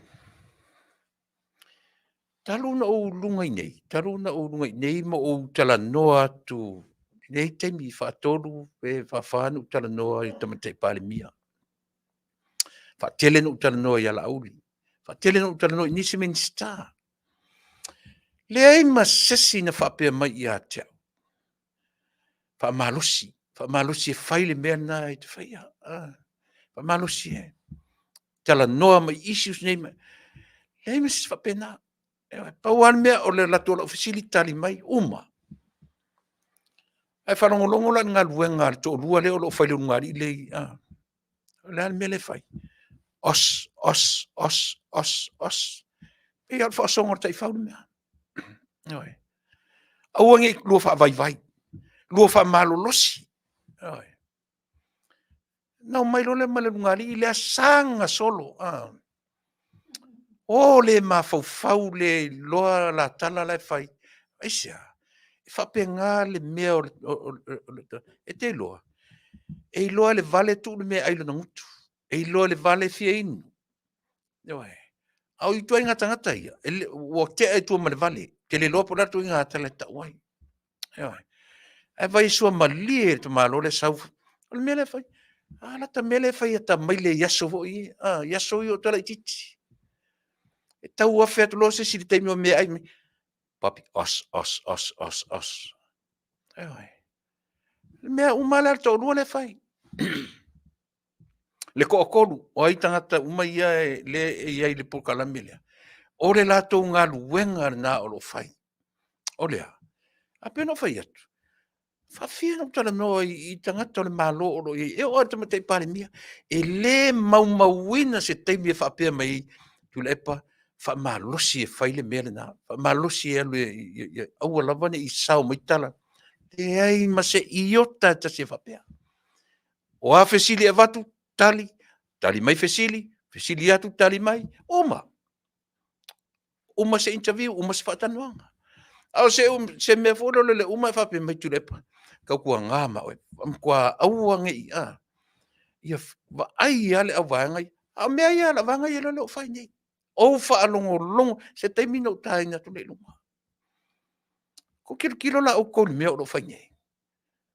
O tau sila la o tau Samoa I le mea o lo whai. Ko whaalongo longo interview le na tōng le whai mea nei. O ako ke whawhea o ke le whewhei sisi.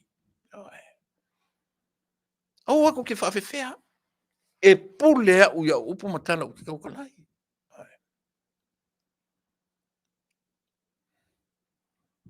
E whapea se taitai o se malo. Au sionga loko kele alea. Koe kiki a ka haupe ai whangu o Samoa. Pe anga koe kū mai whai mkai o Samoa. Sionga loko kele whawale alea. Leo mai, o te whina o pea I le whainga malo o lo tūlei mai. I le teiminei. A ua se kiua roa le lua vai tōru. Mua ese le LTRA08, 2008. Nanga o le pepese mai o whea whanua e le o le mea le na o tūra whono lea. O le tūra whono lea. Langa I se ana whatua e wharetupe te tele o lalangi, le tūra whono lea. Mauti no le leia lalangi, e le ngi kupe Samoa. A o I e mi e tūra whono ia. E le I loa e le au vale e. Le fai mai po whea whanua whatau. La ko ke le loa. A fulan menga whai a koe e Valea. E le ko ke le loa mele, le winga tonu lena, o tūra whono lea. O le tūra whono lea, ngā ke se ia uma whanua Samoa, pe a whaia, ia lena. A o le au ngani lea Taunuu, I le whainga mā lo o lo tūlei mai temnei. Au tau pale mai, tau tū, ave ese tūra whono lea. Le ai ma se teimi na whai atu ele, ma ia le ne ia onanga, a mea ua whaatau, e o tau le whanua Samoa. Eo e. Au lea, o le matu te talanoa atu. E ave ese tūra whono, leanga o le mea tonu ale le vaai, e whaanganga I ai le tūra whono lea. E whaanganga I lea. E leo whaanganga I ni me lafi mani mea pōni tangata. E whaanganga I whanua o Samoa. Tō te malamalama. Eo e. Ai leo mai whai mai po whea la whanua o whea ngi whangu. Ke rol kama le urupo o lea. Kua uwa ai nga ngaka sole ua pe pelo lalo langi ni sole. Kua uwa ai ang tangata ua sili le tau whaaleanga I le lalo langi o ka ngaka ngai. Vai. Lea ua mai ma pe pese whai mai. Ua koe foi umatangata I le hero pipi. O anya la tofa mamonga whamani ai. Ua koe foi sapora so en support.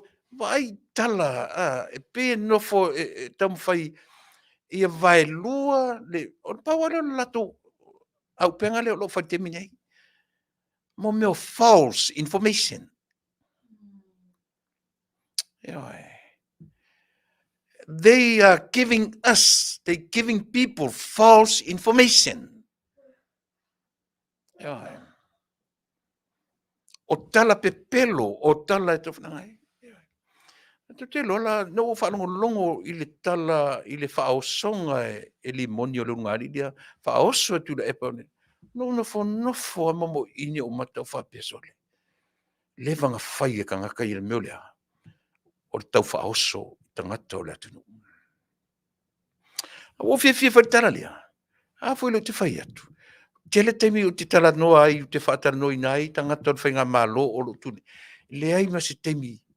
E ka fio lai so fia pe ana whapea mai a te au. Kau kua ngā ma oire mele whapea. Whai ia auangi i se, auangi i sao upo. O toi ngā whaoso ro le whaoso ai. Ka fio lai pe anga whai mai whapea e minsta, le teita i o le malo, te fonse upo whapea ia te. Ta te whalongo atu whaua lua o whewhete ai lunga lo ta mimita. Asia, langa lua mai a popo inga le meta te whaia leua. In other words, they're putting words in my mouth.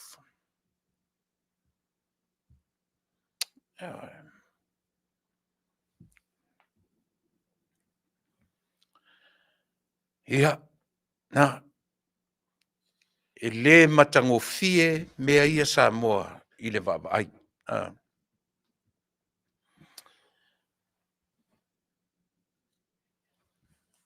Ia. Ke leo ngai vaenga ia o te fia talanoa atu ai i mea olo o tūre me Samoa. Leo te vai tatu temi. Tata tu pesele tasi. Umara tu pesele tasi so umara tu telefon me Samoa. Fa a wawa tu rola i ele tele ama me tita tanu. Ali sau tatu malo me Samoa. Usi mena fafon.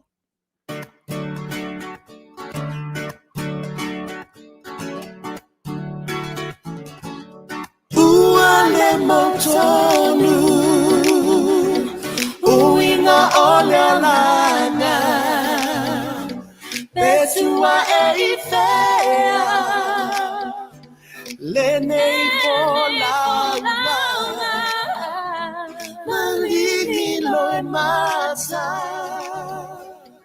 Sangile anganga Ilene mafutana Ua eno foma sasana Le fortuna toto Malo no tai Itupu maola Iai se uina Ia aonga mohita Itai ni painata Ua oilone Ona osemiti Ele osieme mongoni Alofanata wai Ua osenau Epapua alefati Ai ote alopapea Oi la uhani Lepatuna toto Malo no tai Itupu maola Iai se uina Ia aonga mohita Itai ni painata Ia aonga mohita Itai ni painata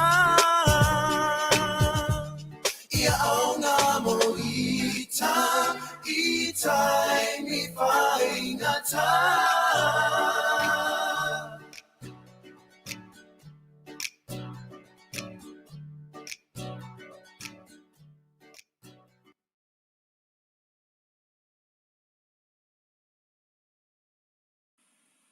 Faatalafatu le si whongoltaia fau mai Samoa ma nā tamua.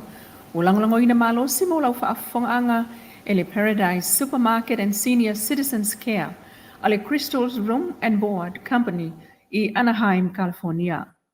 Elena o le aula kapia li i o le manu Samoa lo whenga ia i le pūlenga o la kapi Samoa ma lu i tau ma ngia i lunga o fisa whaasalalau. E uina te ena il pūlenga o la kapi Samoa tua inga le li le kapi o Elijah Nico le manu Samoa te to fitu peitai. O le isi whaale tonu sa ngia o a fianga sa tamaita i ta alo le aula kapi o le manu sina whaasanga estasio li i ofisa sa malanga ma le au i Awhelika i saute ia o ke topa lua o lua tolu.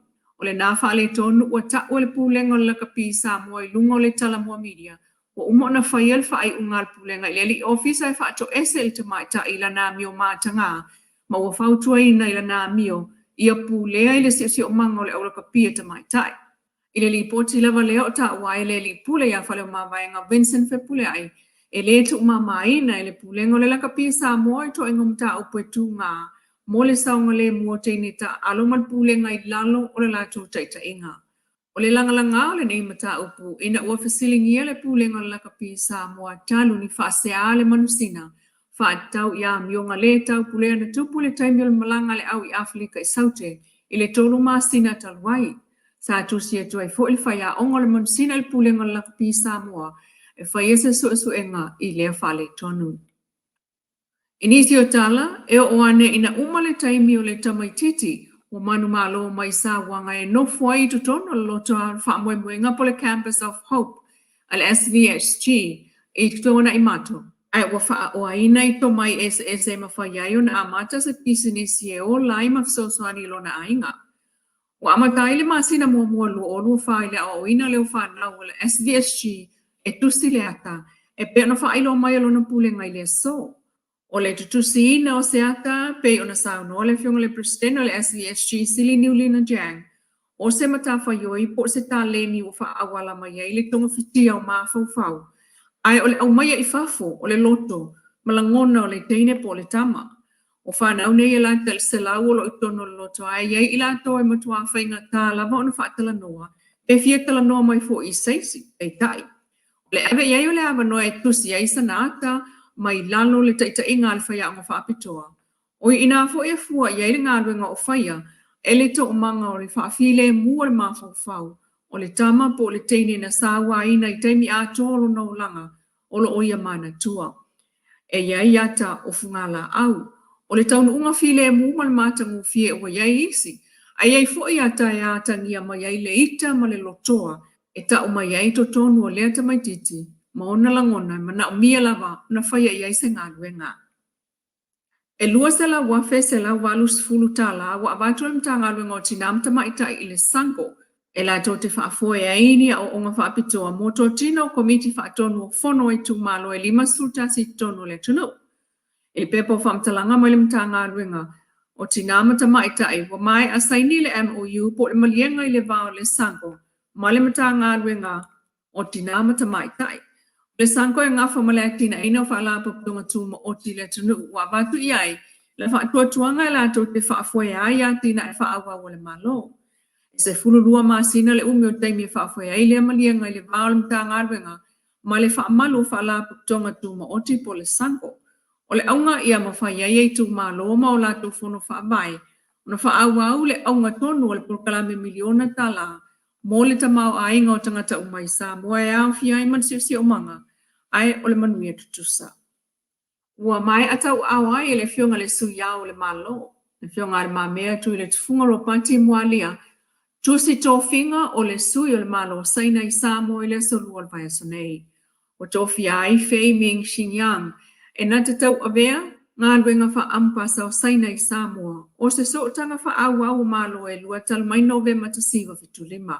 O sao no aile fionga le suya o le mamea tu le tufunga le tāua o le sootanga wha ale woa saina malo tātua tunu. Ai mai se oi tū tau latina e no tangata o malo e lua peitai. O le tū fo le na sao no iai fei ming xing. O le anga lue e wha malo si awa tili I le vāno no fuai o malo e lua. Whilangalongo ma e tu e Manuia ai. Ua wha mawina e fei ming xinga. Sa ngā lue I Beijing I le ofiso le vai whafuolo na malo. Sa avea ai fo I masui konsulo saina I Australia. Mai sa avea ai mawhailau tusi mua saina I Australia. E ese mai li taimi. Sa avea ai ma konsulo saina I Fiti. Ma le ofiso saina I Peretania ma Dubai. O le ampasa fo saina I Samoa u whai poe tasti lo la alo. O lua I nei vai aso talo na Taunuu o tātu tanu. Talo mai lea samo mo ia anuani lo o lua whae suia chao shia liang. Ma tal whae ui sanga si TLC la fio leo Samoa e avea ta Vale ma le saunga le mu. Ai mai so ta penanga mo le fun tele. A ta ita ia malo le tau pulenga le whai mai I Samoa le tau sanga nei. Le aunga o lea onga ave ta Vale leo lea na amata ia nafi suli mo ia anuali.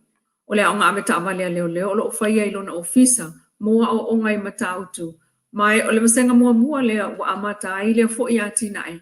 Mo le masenga o leo. Mo le tausanga nei, le defensive driving training. O le masenga mua to sa fulu ila tau le ngato le awai mata upu. Pei o le to mai le mafo fau. Ai o le whaatinonga fo i o le aveina o le tavale mo le lua mai asa wa Tofa. Ta ua le whaamtalanga whala wa i tele mai le ofisa. Vai nga umalama ia wana tāpinanga mo le fono a taita i o malo le tāpulenga. Le malanga mai ele tupu o Peritania i Samoa. Mai le ala si aise si itia o to mai o leo e aveta Vale.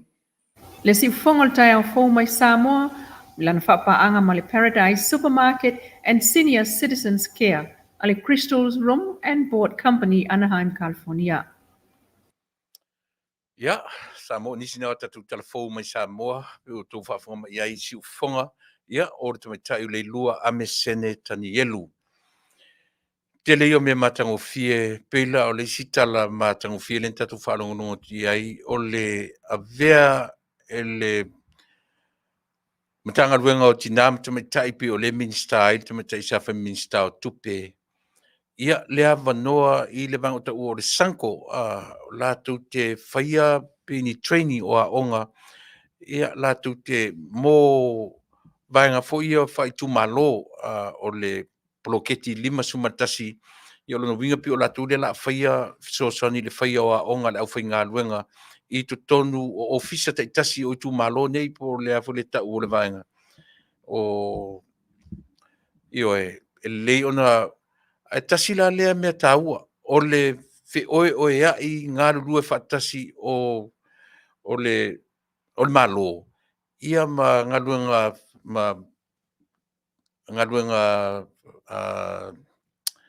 tumaoti, company tumaoti.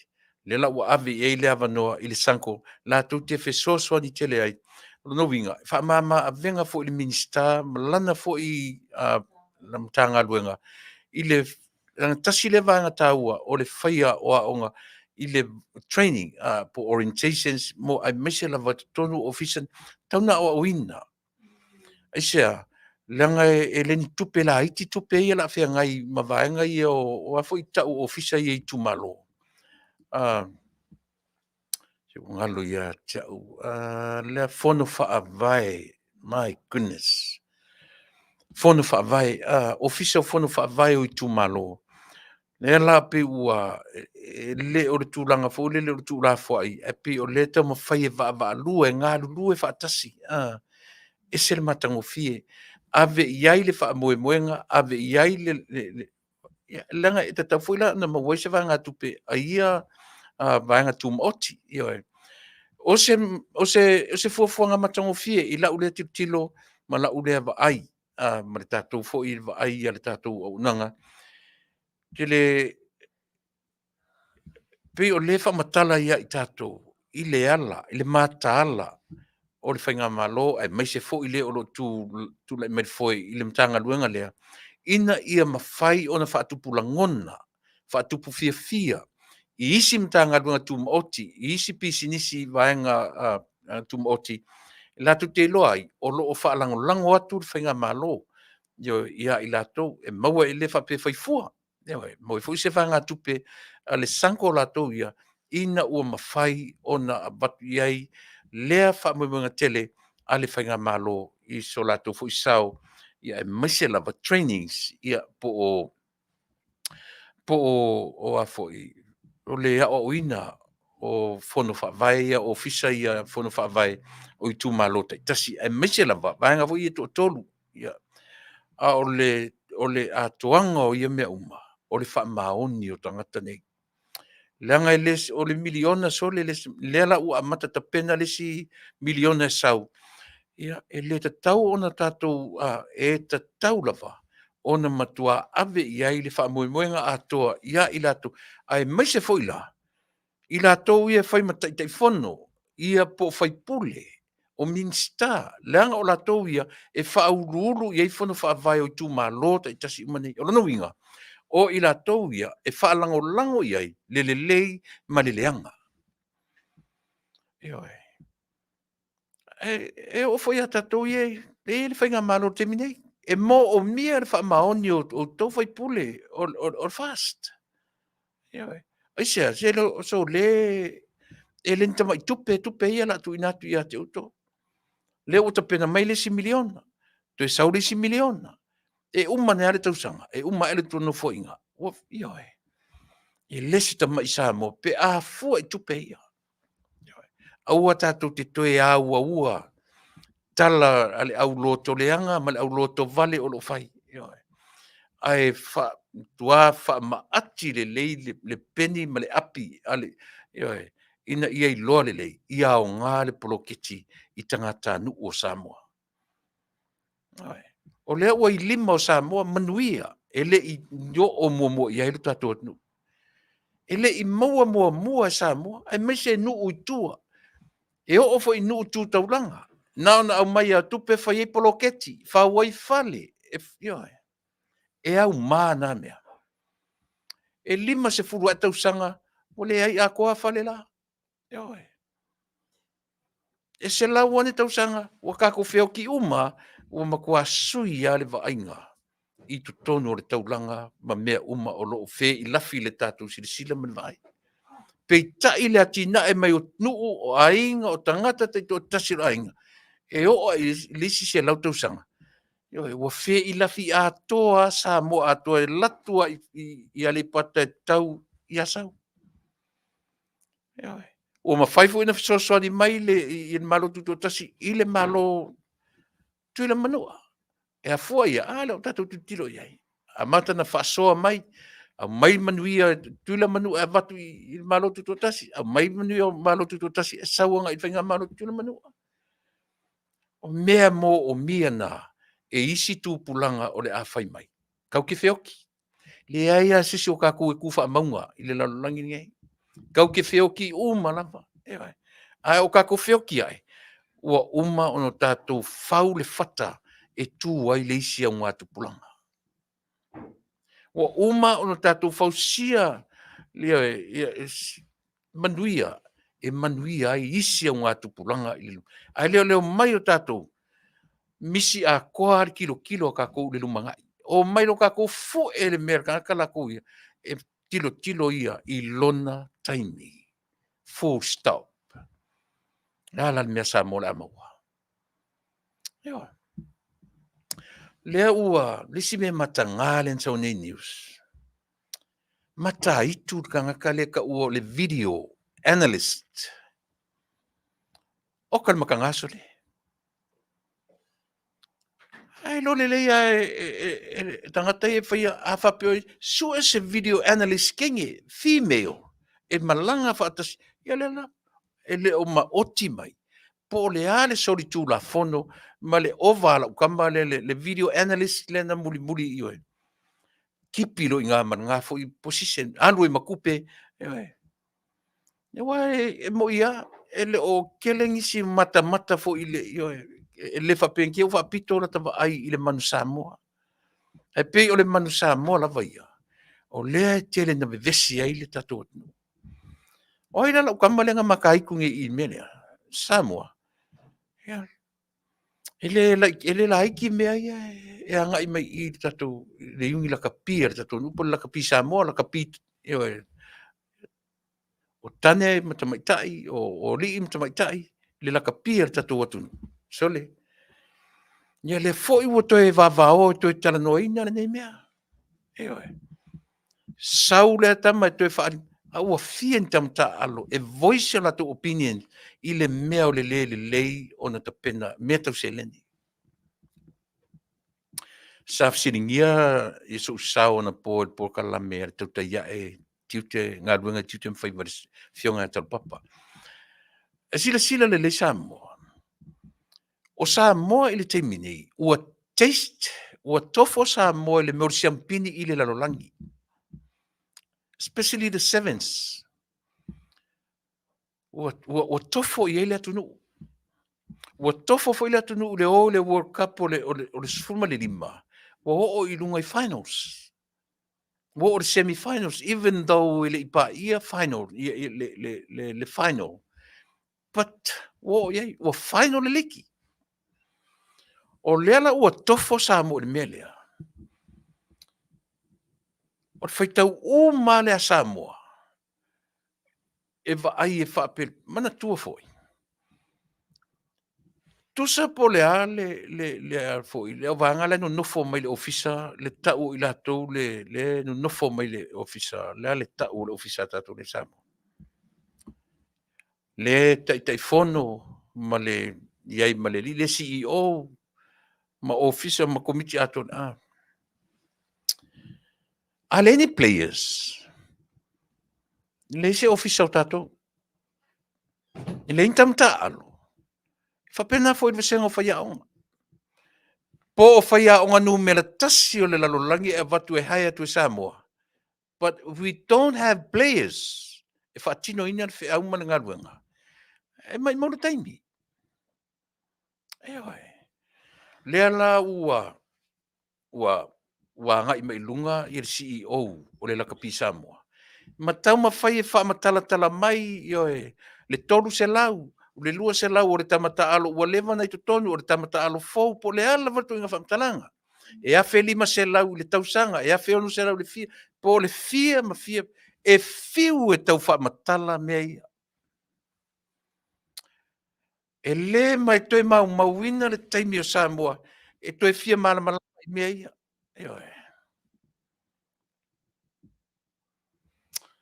Ia. O te toi o i tatum taupu ia. Pe a lolo o mai tatou malo le fia finei, toe anga ila utala no i mtaupu ia, ia pe a umar tatou turalea, te me whafong.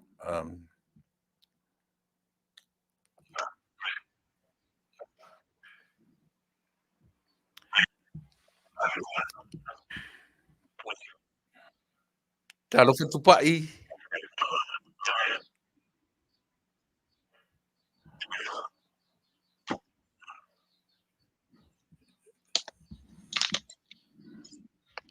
Ia. Tupa'i na pina tau fa i tonu mai ia ta ua a.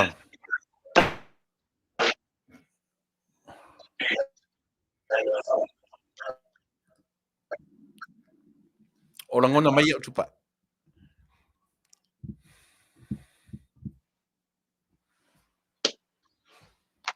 O langona mai. Ia, leo langona atu. O langona mai Tuilaepa. Leo langona atu. Leo langona le atu. O langona mai ia. Ia, a Tupa'i a pape e whengtana na e tue exist la ia e tue sau te tonu. Whamone mo. Ia. Ia, langona atu. O langona le mai.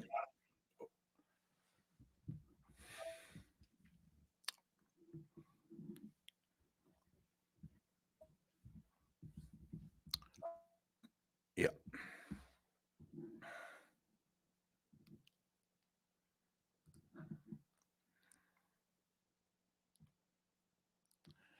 Ia, Samoa lava mali on sai. Ia si tau toe tau mwhai mai le tatou malo le nei Afiafi a.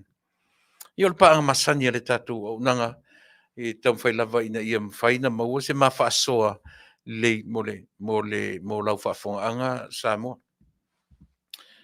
No te nau nau au te tala noa pia i le mta upulea langa ia. Ia, talo fa Tupa'i.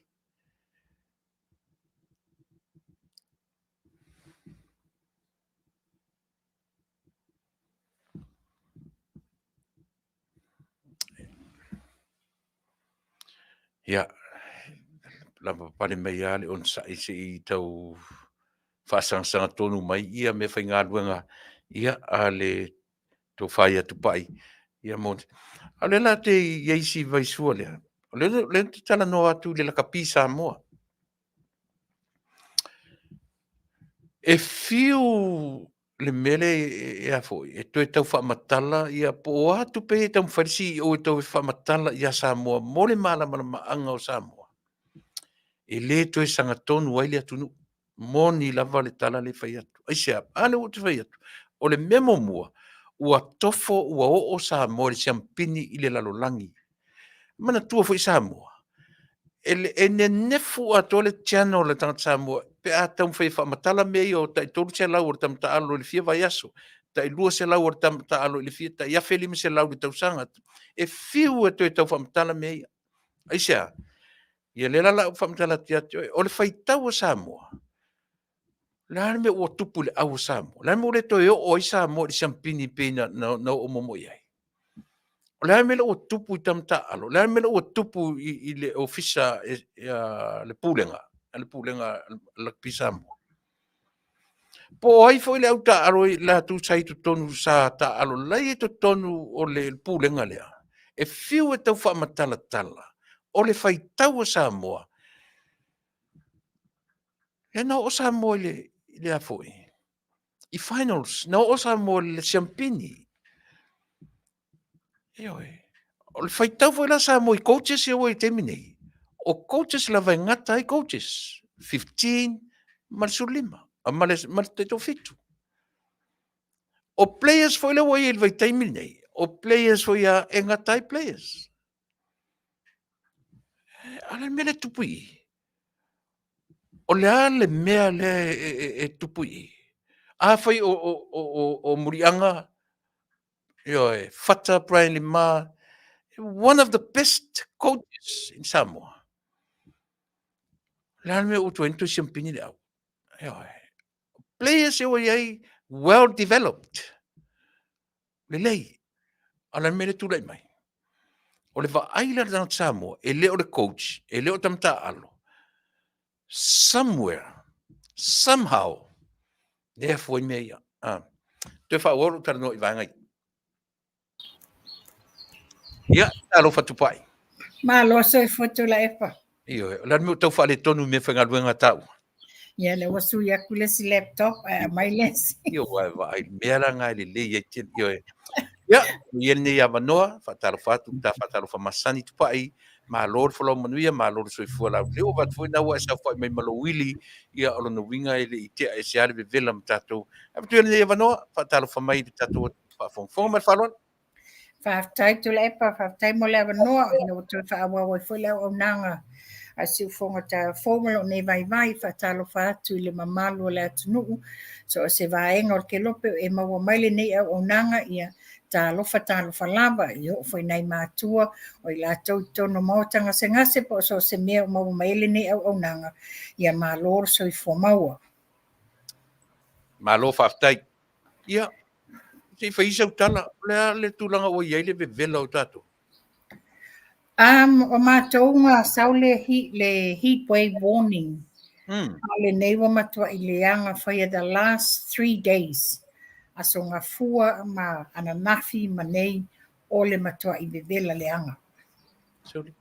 Ia wasa tai New Zealand fo ia, le taimi fo le sama sa tai fo New Zealand i tausanga o fa New Zealand vatu. E mo ia sama ai le i fa pena, alo te ila tawai atu. O tua e Toa ia se le tu langa of toa ia ma le tele o tausanga o over fast o tausanga o nei New Zealand. Fo toa o loa le o matua i le anga wha le tau. Sorry. I le anga wha le tau nei o kilangi. O le ase umi e fa pena ai o tō Tupa'i. E masina, nai vaiaso. O te iloinga o le a maile lapta inga o na o mato au whai ngā ruenga i ngā rulua i le fio rā. It's gonna be for another 2 to 3 weeks. Le leanga o tau. Karo fai. Ia, o le lei, on sa ia leo te vai atu ia. Ia wa o tō New Zealand se ase e ni e condition o fale. Ia, o le whatoa a matana tu e whai nei.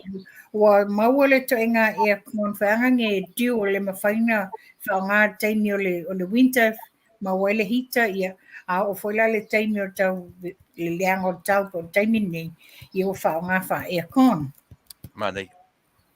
Ia, le lei Tupa'i, tau te lo o levan si whanu. La ta amata mai nā.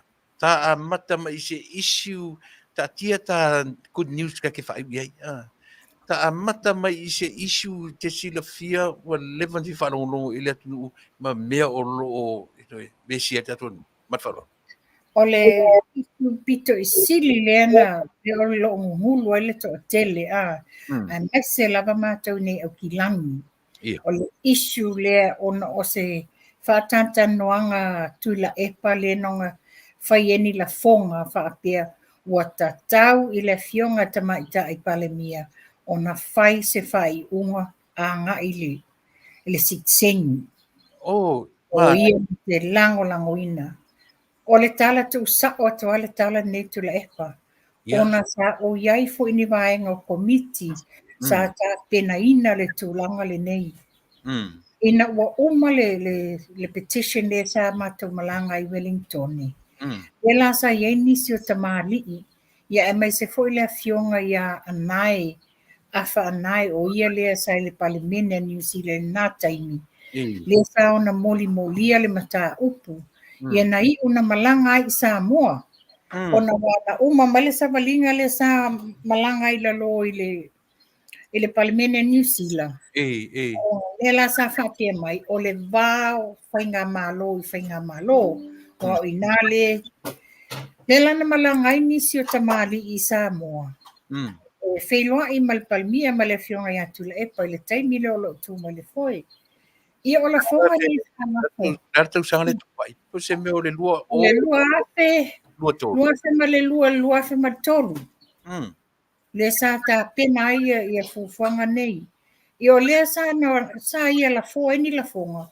O le aso so o ngā sasalava le ngā mangu ua pē ai sasalava. Ia, o tūlanga nā o ne o i ngā tōnu le mafua mai ele ngana lea. O lea la ei ta māma tina mātutua. I e fo ile avanga talavou i o ke angale taimi nei ia ua tutu salava mātou o le tūlanga. Ta iono sfutau sanga.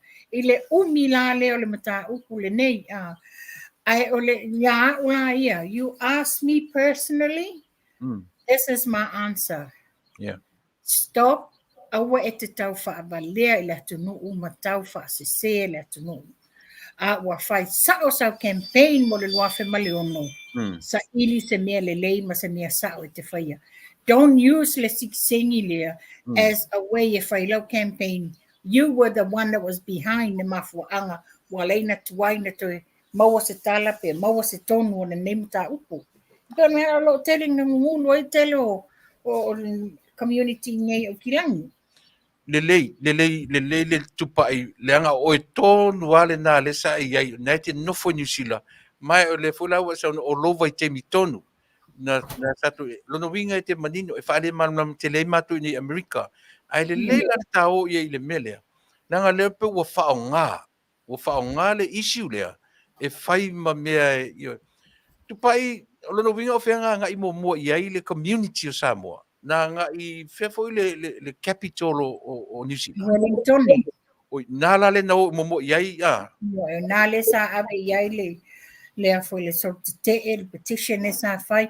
E ova ma le fuluafe iwa fuluafe ia tangata sa saini. Saini te tūlanga lea. O te Faafetai ia i le fionga le li i sa whaipule nāwai taimi le fionga ia anai. Wa o ia le taimi le o le whaipule anai. Le sa langa ai, anai afa anai. Sa langa ai le manatu ne le tūlanga lea. Ia ina ua uma maila le savalinga sa savalia ai la loi i Wellington ni. O lea lana malanga ai lola e la tau nei i Samoa. Ina ia whailoa i ma le palemia ma le kapuneta at the time. Se a mai se leo o malo Samoa. Wa o la tau nei o lo whaia whiutanga inga tūlanga lea i le titseni. O ai o palemia le vai te mile Tupa'i. O ai o tū ma le whaia Samoa te mile. O le tū mai le fionga ia Tuilaepa. Sunga ia Tuilaepa. Ia o le talana o te le ia le malanga le no Samoa e sa whaia se whanotanga i nei. I Malaiola le sa wala au mai le tele community. Ia o ina sa whaaleo mai ai ni langona le fia o nisi o komiti sa malanga atua i Samoa. Whapea o ni la fonga tu la foai o ni la fonga le mawhauwhau ni la fonga. Sa te tau, mataulia fo la le taimi le nā Tuilaepa. Mo whato a sui nei le ngangana e whao ngai Tuilaepa. Ia tātou nei whafo. Mamatua le taimi le nei. O le mau nei a Tuilaepa. O o tātou le whafo tātou tangata tā. Yeah, right. Pei o ina le taimina na te le whātaua ina ai le sao o tātou le whafo. Even though o lo te lele tamau a ingo Samoa i a tātou tupe o lo lafo i o tātou a inga Samoa. They weren't, I mean, I can't say they weren't. He wasn't even, ele tale mawhai e Tuilaepa on the own up. Whapea ioe Faafetai i le sao o Samoa whafo. No, langa sa tu maule mawhawhau Tuilaepa o tātou ye whafo, tātou o tangata ta'a. He never did. He never owned up. Ia, a te lole me mali Tupa'i. O le leva foi no whaalongolongo i le upu lea. A le la whatau lo o i tonu lan mafuanga le upu lea a sanga sasaranga Manua pe. Ua mate. Yeah. O le taimila nei, o nga whaia sino pisi fo i le nganuenga. Sa o tam whaia e sa ili le fionga ia anai, a whanai. Ia, sa o tam whaia sa ili le fionga ia sua. Williams, o lo malanga le fionga ia sua, ia au pito.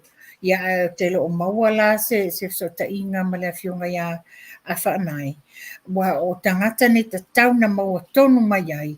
O la tonu po o la se sila sanga. La se sila sanga wo o iele mata upule nei. Wa le pe wa fou. Wa o wa luas fu mon tupu tau sanga. A le wa toila langa mai nei e Tuilaepa i lana saunoanga. E se tasi o live in Faatautanoa mai ai. O fa pe wow, no. What are you trying to do? O le ale tu langa le wa e tau whaanga se ai whapea. Wa tatau i Afiafi. Ia o le a whaine i Afiafi o le whato atu la i mailana fionga i le sa whapito taimil nei. A o ia na wa le vantu la e mita i le luas funmon tuputau sanga sa tu la i ai o le palemia. O whea la mita i ai le o mawhainonga whaia tu langa le o le sitsingi tangata Samoa i le vai taimilea. Tupa'i o le upu sa o ala na te ena. E sulu Samoa ai te ena e Tuilaepa. Te ena e Tuilaepa. Oka e sole. Ale ala so fina ngalo Tupa'i. Ala mafuanga wala ina toe au mai all of a sudden. Koe au mai le mta upule i le sitsen. Ola se ale pewa ave tule i si parimi o lo tule mai timne. E tasi ala mātou mate Tuilaepa, sa mātou whaaso ai ma nisi fo i nisi o tamari i fo i sa i le nāwai taimi. Tasi ala mātou mate. O lea o le a ngai lua whā. Wa toe lua tau sanga o le taimi o le whainga pālota o le lua ono. Ua uma a wala ma meto tia sa tau ma whai e Tuilaepa e le sao lama. A o le lala wha o ngā se le mata upule nei. Wha lo, tusa o langa campaign le nei, a le wa am se le a wala wha pia. Ua tatau i la fionga i Afiafi. How come wa e point anga i la fionga i Afiafi? Alama na le tatau ina e whaia i le taimi o lau no fo inga.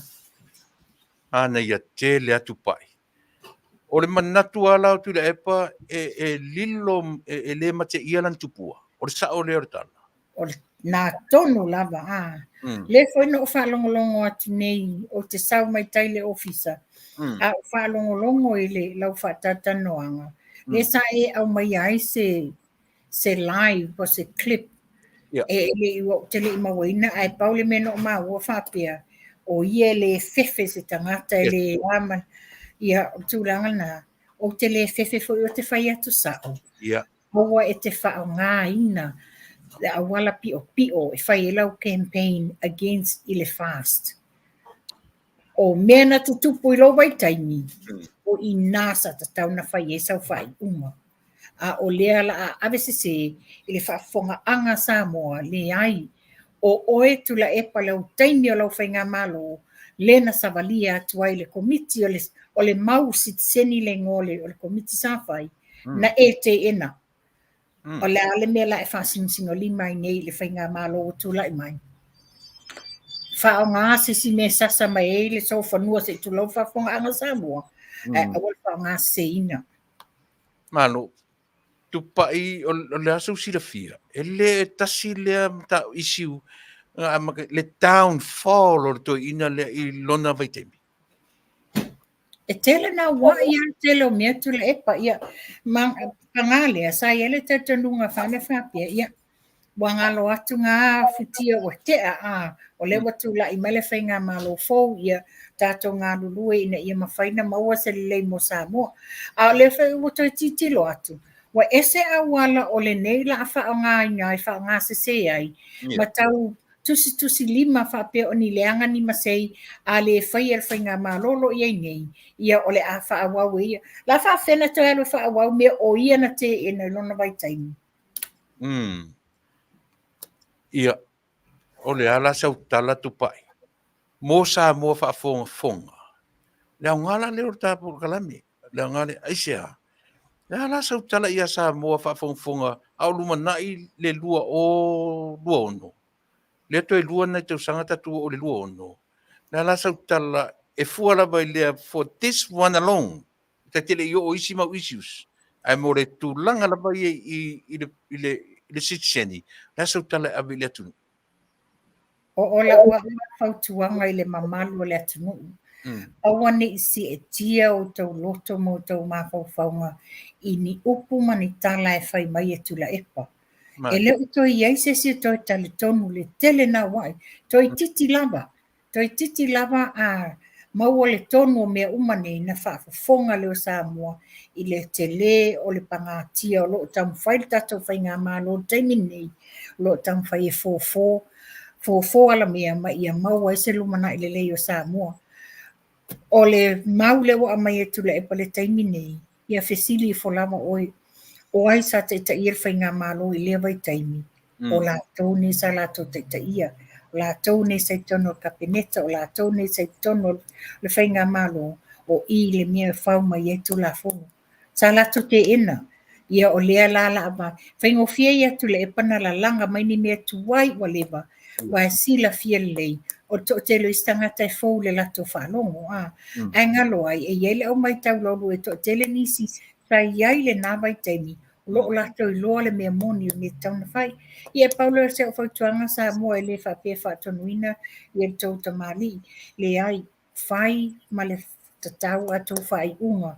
Ia tau titilo iai, mulinga nei mata upuania e mai. A le ale swinga tele lawa iai sa mua ina watula I mele whainga malo fō.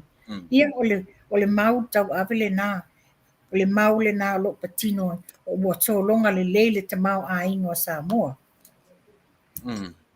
Malo, Faafetai. Lona winga Tupa'i o le mea lor kau whaavalea o le mea ua lewanga whai mai. E le o se mea fau nei. Le lau koe la langa lava ina ia toe maua se avanoa e ta i ele malo. Iyo, e tūlanga nei ai. E la winga la tala Tuilaepa. O winga I o Tuilaepa. E le o oe Tuilaepa lea. Pei e wa ai maua lalo I tangata o le atunuu. Whaapea wana o ia lava wana te sila fia I o whalanga I la fonga sa ave. La tau te le I loa whai se malo. La tau te Vale le al neila me lau tulai mai. Ia le whi wasu isi me totia. O tūlanga na iai, wa ave whaatasi lava lona wa aima wa lalo, ma le tūlanga sa titilo I a tātou nei whawhua pe o tātou o tangata taa. Ai wa suia lana le tone ina wa titilo atu. Te le I o le awa whatawhata ma le whaatawa ina o le whainga malolo tūlai mai nei, le sao tātou sa mua lo nofo I atu no mamao. Mali, malo, Faafetai. Ia, o le tele na wata isu se le fute no foma. Okay. Mana ia le amata mai na ia mata whaasosolo I ni tala e telefoi tala fia. Telefoi nai news mana ia mo le whaafonga let no. I sisi vaenga I nai. O le si tala te lelo, kowa e maua se tala I ai Tuilaepa. O lo o vava o ai nei le whainga malo tutuila ma Manua. Ia. I le Vale leo le pango wings. Lea la o ina o tūlanga o le a ave I le whai le meta o le SSIS. O ai ni whainga pa anga le whainga malo tutuila ma Manua o mea uma investigate ave ina. Ona o le manino mai, ua release tua le vaalele lea. Ele iai se excise tax na totongia. O le lana fesilingia ai la le le fionga ia what's his name, somebody's ruin. Yeah. Le lana fesilingia ai pe ai se ale tūlanga o ai whapia. Ai le sale te tauna na avea i tua le vaalele. Ono o ala tu la fono tu tongi mo tax. Ia pe fola tu lango stangata ela tu ave tua sau ta vale mai le mainland. Yeah. Ile pena ave tua se longa tu tongi tax. A o le la ta whapea mai le tala. O sa tam whaile ofiso le tiute. Sa tam whaile ofiso le tiute tau fiofile le release tu o le vaalele. Ai whapea na sulu le fionga ia pari i lea lauli i alofa. Yeah. Sa alu inisi mawalulunga o le matanga luenga lea o inana mai ai le instructions e release le vaa. Nia a o le maua mai fo i lai wha maunga. Fa mai ina wa mai le vaa. E whai o le lex o le custom clearance from Hawaii, mai Hawaii. E le i maua fo i la sona FAA documentation e arrive ai e se Taunuu. Ia o te lea lava soli ngā tula fono le tula i mai mata upu nei. Ia o le nala le o tula i mai lo whapea loa. Wa ta tau loa na whaofi le suenga au ili o vaenga lea. E ave la le SSIC, right, o le Senate Select Investigate Committee. O le ave ele mata upu nei. Ona le fola wa wadi ai it's the same person. Le ye le va le kai runner. Ia e whai mai la te le maunga le foili. Soli ngā tu la fono le mo whai. Na a mai le va a mai Hawaii ele i ai ni pepa le FAA e na ia mawhai ese clearance ave ese le va a ma Hawaii. Le wa Taunuu i tutuila ele i ai foi ni se excise tax e mawhai e na release i tua le vaalele. Le lasa fisilingia i le fono. Pe ASEA le mea ua whapitoa ai na ave i tua le vaalele o le tangata le nei. Ai whawhiwhea le lautele le Taunuu pe au mai e ave i tua ni lato ta vale le mwhaina ave i tua. Ia a le la wadi ai umatele o nta upu. Ia le la wai tono le vaenga leo le SSIC. Te fiolai tupa'i. E launga ta sia sa mo le wha maoni. O le awinga ruenga. Ia o tui lolo. E whalingo si to ina. Tua olo. Tua olo, fruin. Pei o tua olo nai na te langalanga mai vaenga ia o le nofo le leo Amerika Samoa. Ma le wha maoni. Ia le whaina sa ili le wha miliona. Amerika Samoa fo ila tau ia. Ili whalamai. Io e pe o le vaenga le e au ia le tatara noa Tupa'i. Ia peita te tau matamuri tanu. Ia ono o si tau songa le li ana le valele. Ai le mawhai ei ona punitia ai. Mo le whaafonga Samoa. I le mea nei o le wha maoni. Ia ma le tau mawhai. Ma ia le koe ngā attitude lea Tupa'i. O le mea tau mawhai e luatu e mono mea. E tongi tupe tangata. E tele foi e tatou malo tu tasi. Le foi la e o mai Amerika Samoa. Ia e o ngala o tatou Polokalame nei. Ina ia sila fie Samoa. E fai o le fa mauni o tata ngalu lue. O le meo le attitude le au kaku o tangata ua maua kupe. Ma tangata o lono no foi tai o malo. O ila tou tonu e a fuai. Ele a matatu e lalo ni fa fitauli. E a mata mai lunga. Le so fina ngalo. No foi le nga upor palangi. The fish rots from the head. Sa oilo sa noanga le na e amata mai lunga. Ia. O tulanga nga le tula i mai. Wa le manino mai nei i suesuenga ia. O le ta uaila e tamal official tute customs a tutuila. Sa lato tau fio fiele releasing o le waa ina ua approach e le fiunga yapari i le lauli e lofa. Ia ni ina ua abati ele fautuanga tama. Ia o le lana alu le lunga le high authority o ina la lena nga instruct mai ai loa si vaenga le lalo e release le. Ia male manatu e le o i sesi tūlanga. Ia mantua foi. La fo wa lau sila fia le mamalu o ia tamali i tutuila. O le wa ia le sootanga o Samoa ato Samoa. Yes. Ia wo o tūlanga ina ia mafola uma mea ia uia awala le mea moni. Ia mantua. O le fo ia tātia le investigation o le kaiwana. O le fo ia Afia I lava tamali I lava le tasi. It's sadly to say I lo tausonga. O le Afia fo ia. Ia le fo tūla I mai le mea le vālele. Ia ai fa mai fo ele o iai fo masela I sene e mawhai ina le vālele. O nga o mea na e issue mai Hawaii. Ia te sila fia foi le atunu nei, e le mawhai ana whaatamala I mea ia, I tue ngā isis whapea. Ia e ere te tanunga, e o ai sona taununga e toa file muse te mila tamai. Pe a whapeo le a fia le FAA, a fia ia le malo tele, I ana, ai mai se mea kauliko documents, ia mai se o le vaalele le mea. Oi oi. Sorry. Ia mantua foi, e te tau foi na maua sea foi se clearance, e mawhai inga whala, wa e whapelo I eise lai sene, e whala pase se le vālele. Wa pau vālele la wa whamaunia mai el malo tele tutuila, e ngā ole tā lofa mara Samoa Airways. Oi, ele o eise lai sene lau pasis. E Mea. na batu I Samoa pe a whaiule. A whaatulanga nā le wo mua manino mai suesu e ngā tangata I te tono le fono malo tele tuila Manua. O le whamaunia mai, ele I aise custom clearance from Hawaii and did not process a FAA document upon arrival.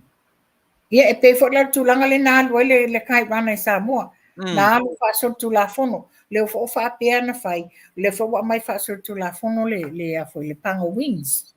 Wa le ngoanga le la whai ngoa ai pango wings. Oh, sorry. O apa au pang-pango a. Ia. Ta Ia toi tasi a se mele. No walolo le I tala fia e tinga ai lo te mawhau I tala le whetau. Ia. O wa whapea o tala tuan mawhi sa fono ai le tū malo wai maunga le ia pia.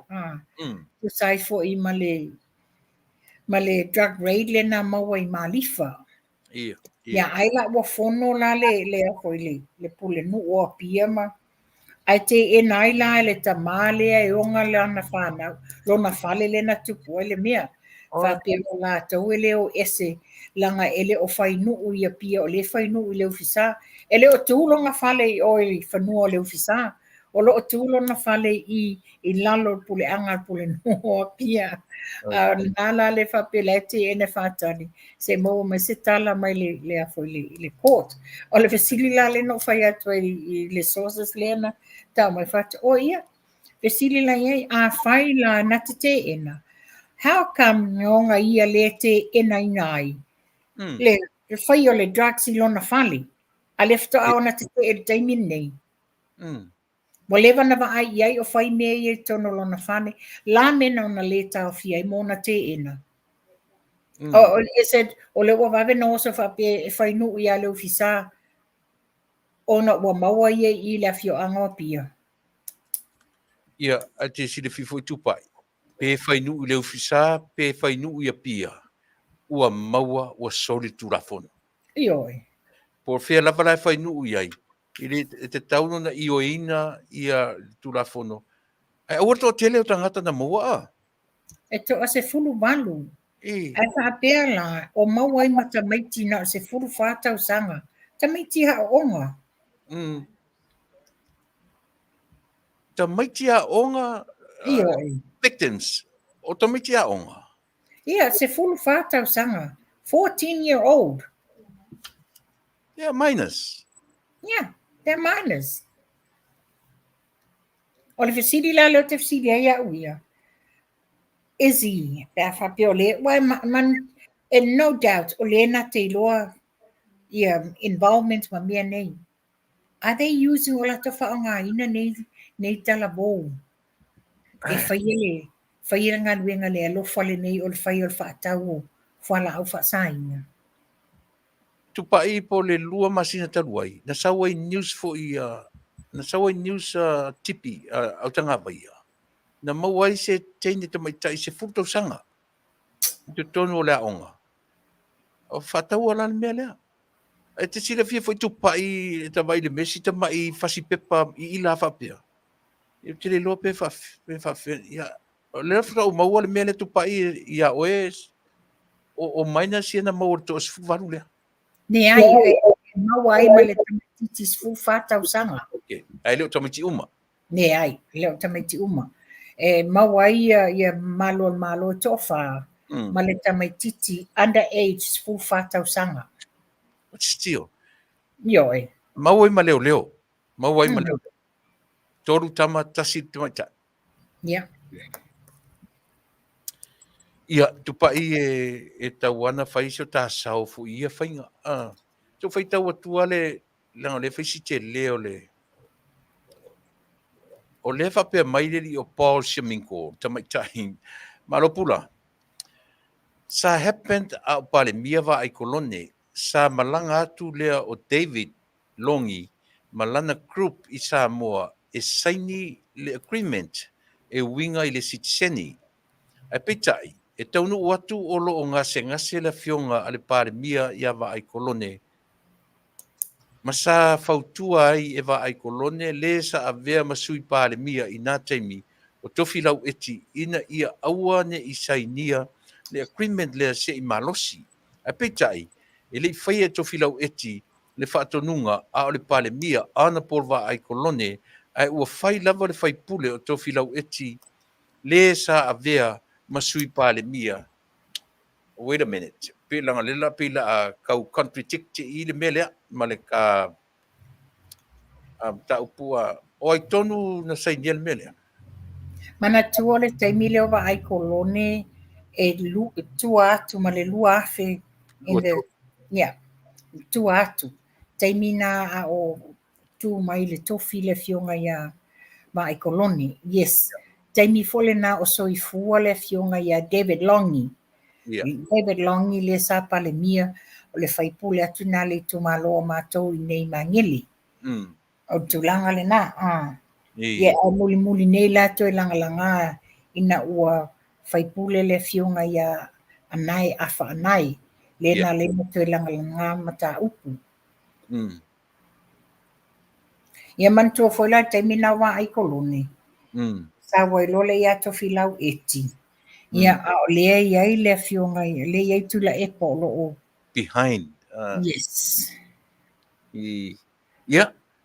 Au na pole alamba malea pole ale tu inga aesa iai ile vai taimi o le tam fai e tapu e mai mele Wa o le taimi muli ale nto e langa ai le mta upu nei o luafe matolu. Taimi mulia o te langa le taimi lea po le iwa. It's either Iva Fa, Iva Lima in the early 90s, le yer tu langa le ya David Longi and Vai Koloni. But o le taimi muli le na to e langa I mata upu nei, I le savalinga le na mato malanga I Wellington o le taimi o le afionga ya anai afa anai. Ia, okay. Mis leo ta te ese male pau ale mele ua sila fia sa mo Tupa'i. Ua whao ngā se to ina le sitiseni e whai mana campaign. Sa mo whaafongfonga, ia o le tala le al Polokalame, ia e le ai e awar se e tia tātou le toi avatua o lea fo I ua na toi ave eilan tala, ala sanga sasale na manu o mate. E te loa, la taming ese male. E iti Dama nisi mea mawe paulelei. ia. Ia oni mea me whaafifia loto. O la le whai ungal masina nei e tau nu ole tātou wa a fo I lea wa eila ngā tai whale o Samoa le na whanua. Ale end of this month e tau nu wai o lo teimi nei la wai Vanuatu. Le stop over Vanuatu. Ia le fufua tau nu I Samoa before the end of the month. O se tala fia o na whape ese le leanga o le tau o Samoa le aso sa songfua ma le aso lua. Sa iai le tatanunga ai longa e o ni whainga malanga o waa le vao o mulfanua ma sa le longa. Ia e whaatai fo le tau mai o tangata kapiteni o waa. Whape e ui le lolo wao le tau. E na Taunuu nga le lei whainga malanga i le vao o sa le longa ma le wafu mulfanua. Faafetai e fo ila i tatu alo fo i o lo la to tau mwhaia le nei au nanga ina mule saunga le mua tātou tangata. Ia, o le sitala fia Tuilaepa. O na le sa tele fo ina a mai fai tionga le sao ma whapea mai. O taungata le soifuanga and all this. O le tulanga le nei, wa umana na whaasoa, wa uma fo ina wha ele means ta o le MCO, le fio ia pea o le lalo ia le atinu o se tema tau sanga le tenei na whaamaunia ai le tue whawhau tue a mai te tonu o lea foi o le tato price control o lea la whapea wa te leila foi tionga whapea o taungata le ai wa whaamaunia o la solusfulu o se tema tau sanga le tenei na toe whaamaunia ai le whaamalosia o le price control le la sa bai le foi tuanga le mamalo le atunu e le o te sui lava se ilonga e watu se a for directive mai le minsta ia whapele kabineta. O ai uma a whapea wa lena o whaitau ai whaila i tau o loa o le eini si u whapea mai pe le vawe nā lurunga le tau o Samoa o tai se lau montupu a le a mai le lisi o le price control o le tau o le Samoa te tau nā lua ia pia e fitu su tasi tā la o le tau e alua ia Sawai e fitu su 5 tālā. Ia a tanga ila ia le telersi tanga ne wata se la muntuku. O le la mai le la pata inga i mamalo le atumu. A fai wato i loa o le wasti i whapera e te tau na tau whai loa na tanga luenga. Wa i nai whai ele suenga. Wa o te longa i via wai te misa no fo sala le te lo whale o loa. La tau te soliina tu la fono. Tupa'i Erika mo oe ma roi lea lo fatu mo oe. Faafetai. Ia, o le vaenga Tupa'i o le mele o le upu le whaonga te le tangata ia. Ua safa Samoa. O le upu na e tutuli o te talinga ta te whaalongo iai. O le upu le whaonga te le tiole i whea Australia, i Sydney, Australia. Ia, ma na tama ia le ta ua o profesa o le upo ia o ma le te sili. O le upu le la tu whaonga na ma peisi weapon ua safa Samoa. Safa i lea. Lan mele safa i Samoa. O le tau soi fuanga tupa. Ia, o le mana ia fo ila le Polokalame Tuilaepa e o le wata wha leo atu. Wa pe o le na mai. Wa o ia se tema le luafe matolu na toe enforce ai le a fo le price control. Le lo fa pe mai le mamalo le atunu. Fa ai lo i matanga luenga pe a fa pe wa tau fa maunia ni o lo wa si fa le tatau si tanga. Ia e le lei fo la le watu lunga ta Polokalame. A o te lo ina isi aina e ngalo ia la tau le wa in place le price control. Ina ia mata ala i la me te tau na whai. Ia. Manuia. Rono winga sa mo whafonga au ale whapureina tātou i le pola motutua ia matala tau whaaleanga. Leo le whaengai tātou mara tau whaaleanga. E le malolo. O lo uma na pepese i le ongi o Samoa, uma na pepese i le afoi, i le mau mea na tua i nai le malo. Le lava unga lo matu. Le lava e tu maule i le pepese ua taunga tā le soifuanga i Samoa. Pea no whai atu Tupa'i. Matu ni Amerika. Oka e sole. Oka e. Te le loi auto New Zealand pe whatu susalia le tau auto i nai New Zealand ia i matou nei. Tong tā. E leo toe tusa foi le tau o mele nei atu no. E whapena whai mātou. Whapena whai mātou nei New Zealand. Ai o loo malama umal to tele o tangata o New Zealand. Ongo tu langa la lea i mo meo freights le whea vea inga o waa. Ia tanga iai, o le tele o le fleet o waa la oloa. O ia mantua o pisinisi fo ine ia au milionia i Europa. Ia o telo i latou. Ua se i ese o latou fleet mai i o ngā sami e alo e waa nei e la wei o loa i lea tunu ma lea tunu. Ia pe wa abea la le tūlanga le ma mea wa whaafenga tāi. Ia le whea bea ina o loa. Ia lela e lina o i ele si tanga le nei wa telo isi o loa. O lea wa air freight. Ia ale malama e mātou na mamlama o Tofa pēr ia Australia. Ia e na o tātou atunu.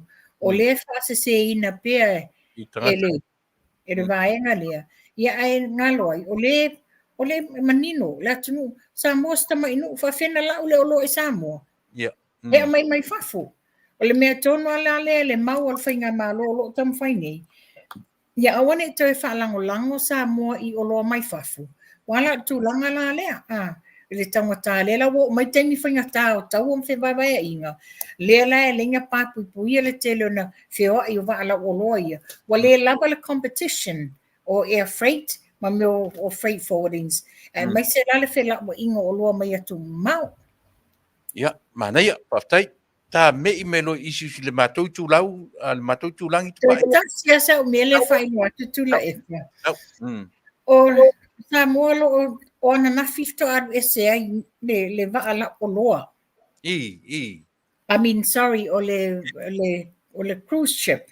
Meli, Io, a le whapea mai, e iwa se lau le pāsisi, o mea nei sa Manuia inai, ia le au whaifa to anga Samoa.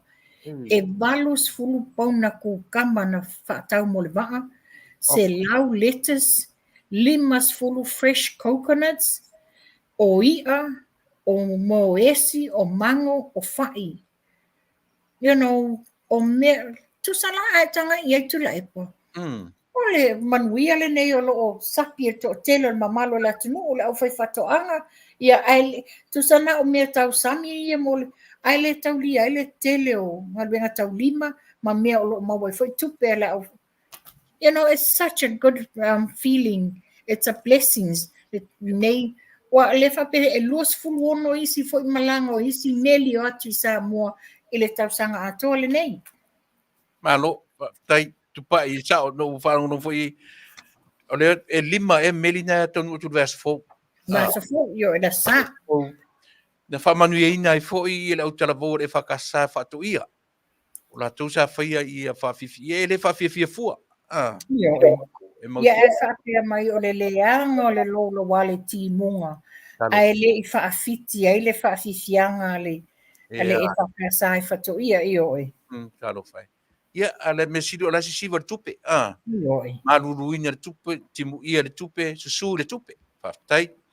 Se utua tua ilunga le o le tamaitai o ana kose sa o Samoa. O le price control o product sa Samoa. E te tau lava i business. Ma la tau prices and whaeloa i le government. Awa e ese prices at the government, ese la tau individual prices.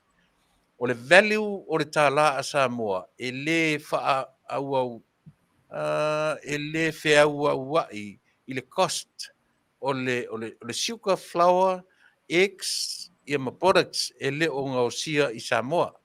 A o le tamau a inga na vai o Samoa, e mau oa i le lau ele. Le ai se oi, le ai se fia ai, e kumu la tō mukuka i mea tau mawha o le ele. Ese le mau oa o Samoa i mea tō whaatoanga i ainga te tasi. Le ai se fia ai. Ia, se whautala o e Tupa'i. O te mateo ana kose lefto a fo ia tui Melbourne, Australia, sarupi couple of days ago. Okay, me tonu ane mantua le o faisu e su e ngā le ofisa su e su e le Stross. Mantua foi o le no usa moa no usa wai mala u pepa whalawa mata. Pepa whalawa mata e whai mai le ulu. Na mai le fionga la uli en mali e toa. Oka se taste ma nai o le product. O le tūlanga la nā lo o tau mawhai e ngā osi lava o loa tātou. Ai mai se la tūlanga le o whalawa mata. O le suka, o le ngako, ia mantua lawa a mata na whai. Lawa a mata na whai, o te le i mawala se product o le suka. Me tonu lea, yes, I have tasted le whalau mata maua le ulu, Manuia. Yeah, I had a bottle of whiskey na mai le fionga laudi mali toa. E whai talo i oi. O tulanga na lo tam whai e le vaenga leo su e le Strauss. Lo tam whai ngā osia tato o loa. Ina ia whai ngō fie aua te whalango tato i olo mai whafu. Ona tulanga la le a o lai te mi whape nei wa delay ai leo mai o wala o loa. Ia by the time e o tai me taunu o tuai, wai lunga le tiute matau. O le whai mai le sui mai Alaska, e te le fia vai le tau o le steak i Alaska. Fitu suma lima. Ia, maro John. Ia, Tupa'i. Ia. Ia, la ua mata tu i nei le. O te o mai ni tatu ofisa. La amata loa e... Maula manoa mata loa i ma lau le ta ua le suafa. Lau le ta ua le ingoa. Ai o se mori mau whaatuatuaina. Nei ta ua ai. Ua uma na uma o na whaatautō le sunga Samuelu ma nisi o mori mau. I le private prosecution le ua ta pena i ai i ale. Le wala ua ta ua. O se teimi la ta mai a se teimi o le vaiaso nei po le vaiaso le o le a veloa le tusi i ala i ai fo. Le lo o masalomia mai le amtanga. Ioi. Le lava e whaalong mai le atu nu. Ia pēno whai atu o le mori mau wha moemoina ma le mori mau tinoa. O te le ta ore so aflena matano nei. Le la e mawai ia le nai information ia Tupa'i. Le ua ta pena le private prosecution ua uma fo'i o na whaatautō nisi o mori mau whaatautō e loia ia Samuelu. A lea maneta tana ua le a le mawhaina whai e leo e whai lana whai e le private lea prosecution ia le turanga lea. Malo Tuilaepa. Na whailoa mai a te au le vaiaso le te nei. Ia, mana tua foi. A whailoa mai mea nei a ta ua. We are sworn on secrecy le whaina tā whailoinga se I vanga nā. Ua au mai Samoa I oe. Na whātautoina ua. Mantua mea tonu ane lele a sa whātari ngai. Ua lapele au nanga le mtanga luenga o Manuia malo. Yes. Ona o le tele o moli mau ma evidence a abe iai. A lesa I le tulava fa mai le ai. Ai ngalo ai le mtanga luenga o Manuia malo. E le fa pena o lātou. E mau e ngaka I ile. E sa ililinga. O lo iai la, o lo avanoa la le private prosecution. Lea la wa i tu langa leo tato iai ni. Me tona le leo whato e lau tala ni. Wa toi titis to seanga. Io na tato whalongo. Lo leo tato wa aia le tele o mea o le atu tupu. O la sa, o la wa tala na whai atu nei na wa o sau. Watu, o te le lopo ana whiana i ele whatatanoanga le atu la epana e amai e lunga. Le whape ai o ie le fefe, sesi le fefe. O te le lopo ana whia. O la wa talana o whai atu le tamale ainga.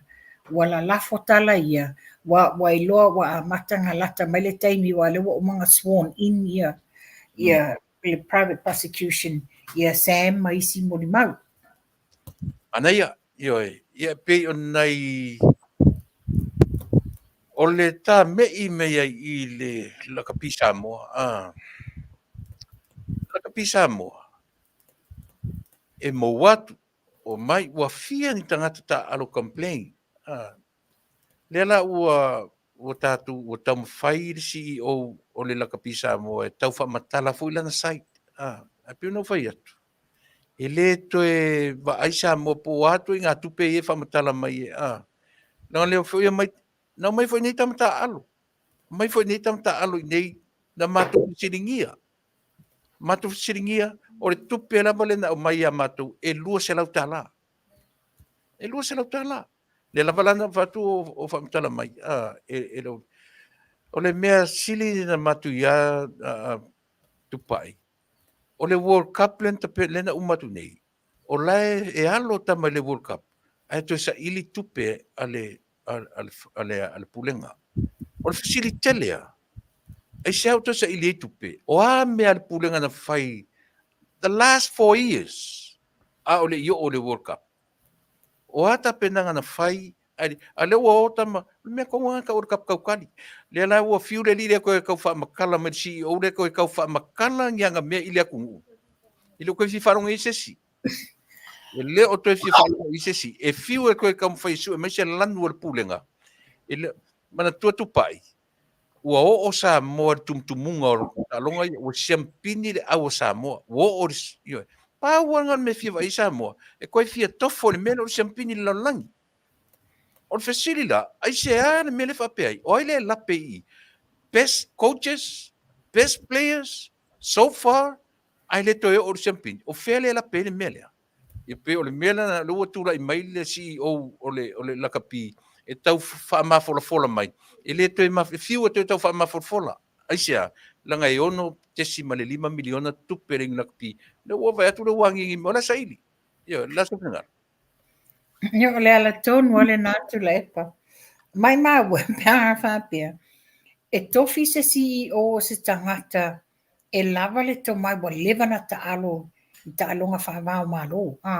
Pe o turanga le sa ila wa fionga sa to ta alo to tonu man Samoa no this. Ia al mele tule mai ni. O ai lava e whaia le mea ele taime o pulenga a Tuilaepa. O ai lava e whaia le mea whaia Tuilaepa o le na. Ia ele o po se lilo le malo le Taunuu. Tele ni alo sa complaining nei tūlanga Man tua foi ia se tase fo tamali o mahonri swoga. Le futa taula mo mahonri e langa langale nei mata upu. A o fe o ia sa tama fai lava na tia ilalo ia mahonri. A to tele ia le foi sa ia le tamaleo leo. Le foi na langa le tūlanga. Ia le wo etu ni foi. Le wo langa mai Elijah lea Nico. Ia leo lau te batu le wa mai le lu ia Elijah. O le no ukali la iai. If I were you, don't give it to anybody in Samoa. Do what Tuilaepa and the Faatautaia for and their program in America. Ave sa o lava tupe I limo tamata alo. Ia. O le ale challenge ngau au mai Nico. Nico is gonna pay every player ile for the sevens lela fai Perth. Oh. He is gonna pay every player $200 Australian and also provide the drink, the supplement drink le fai in Waikamata Alo. Oh, that's nice. Yes. Tira fia fo ina fai o ina mai ia u mato ni America. Na sau o al fai tionga fo ia le o matu no fo ma Tupa'i o le tolu tausanga le na umatu nei o le ua tausanga 2,000 something per player including coaches lua fe montupu na matu ave tamta al tausanga luna lua e afe foi montupu pena foi la le tausanga le nei yo e afe tolu se lau tame tipo le ngalo tau pato le amount chale mo te kiva tinga e au fiai officials coaches a te sila fia Tupa'i na fai foi e fa alo longa ni se au lotu tele ni le e whakaasa e lima se lau ar tamaiti ta alo lima se lau na watu malu ngā tupe tamaiti nei ai po ai alu ngā tupe Tupa'i e le tai tutusa leanga ala ver tamaiti e uma ngai me ola kapi ai safa ka miki mo meo kingo la mga ngua mala I was there o ke lango naina ai ele fengo fie o kupela inga makungi ele kai lava e o foi la Samoa po o a me la kam foi la uri la Samoa e fa makala ele kai fai kaulinge ia kungu e fai kau milionga ko konyo kam ka o nga kele kupe o ka ko ngi e o ka ko foi All Blacks e o ka mikil All Blacks ko akele ya lan kupe mo e pe o le mena o le tam fai atu ai Tupa'i ina ia awar ko ka fa vale ya le pulenga Samoa malama Samoa mai ele ngafi kai lu se lau kai kurse lau e mai o kiu ke o pulenga su e tupe ai si fafo ai si aku kele Su e tupe, a ora koe su e kupe le kaimi o le ka alo ka miki le World Cups. Ia pe na, o le langona na, mai whaalo alo.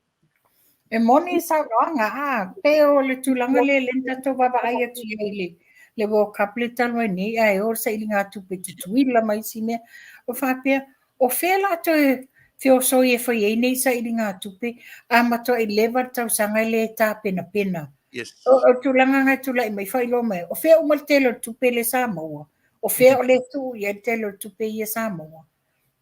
Yeah. Ia o melana o le fai mai la e le fia le o le mamalo le Taunuu fai sa ili ngā tupe tu sa o lima o tamta alo.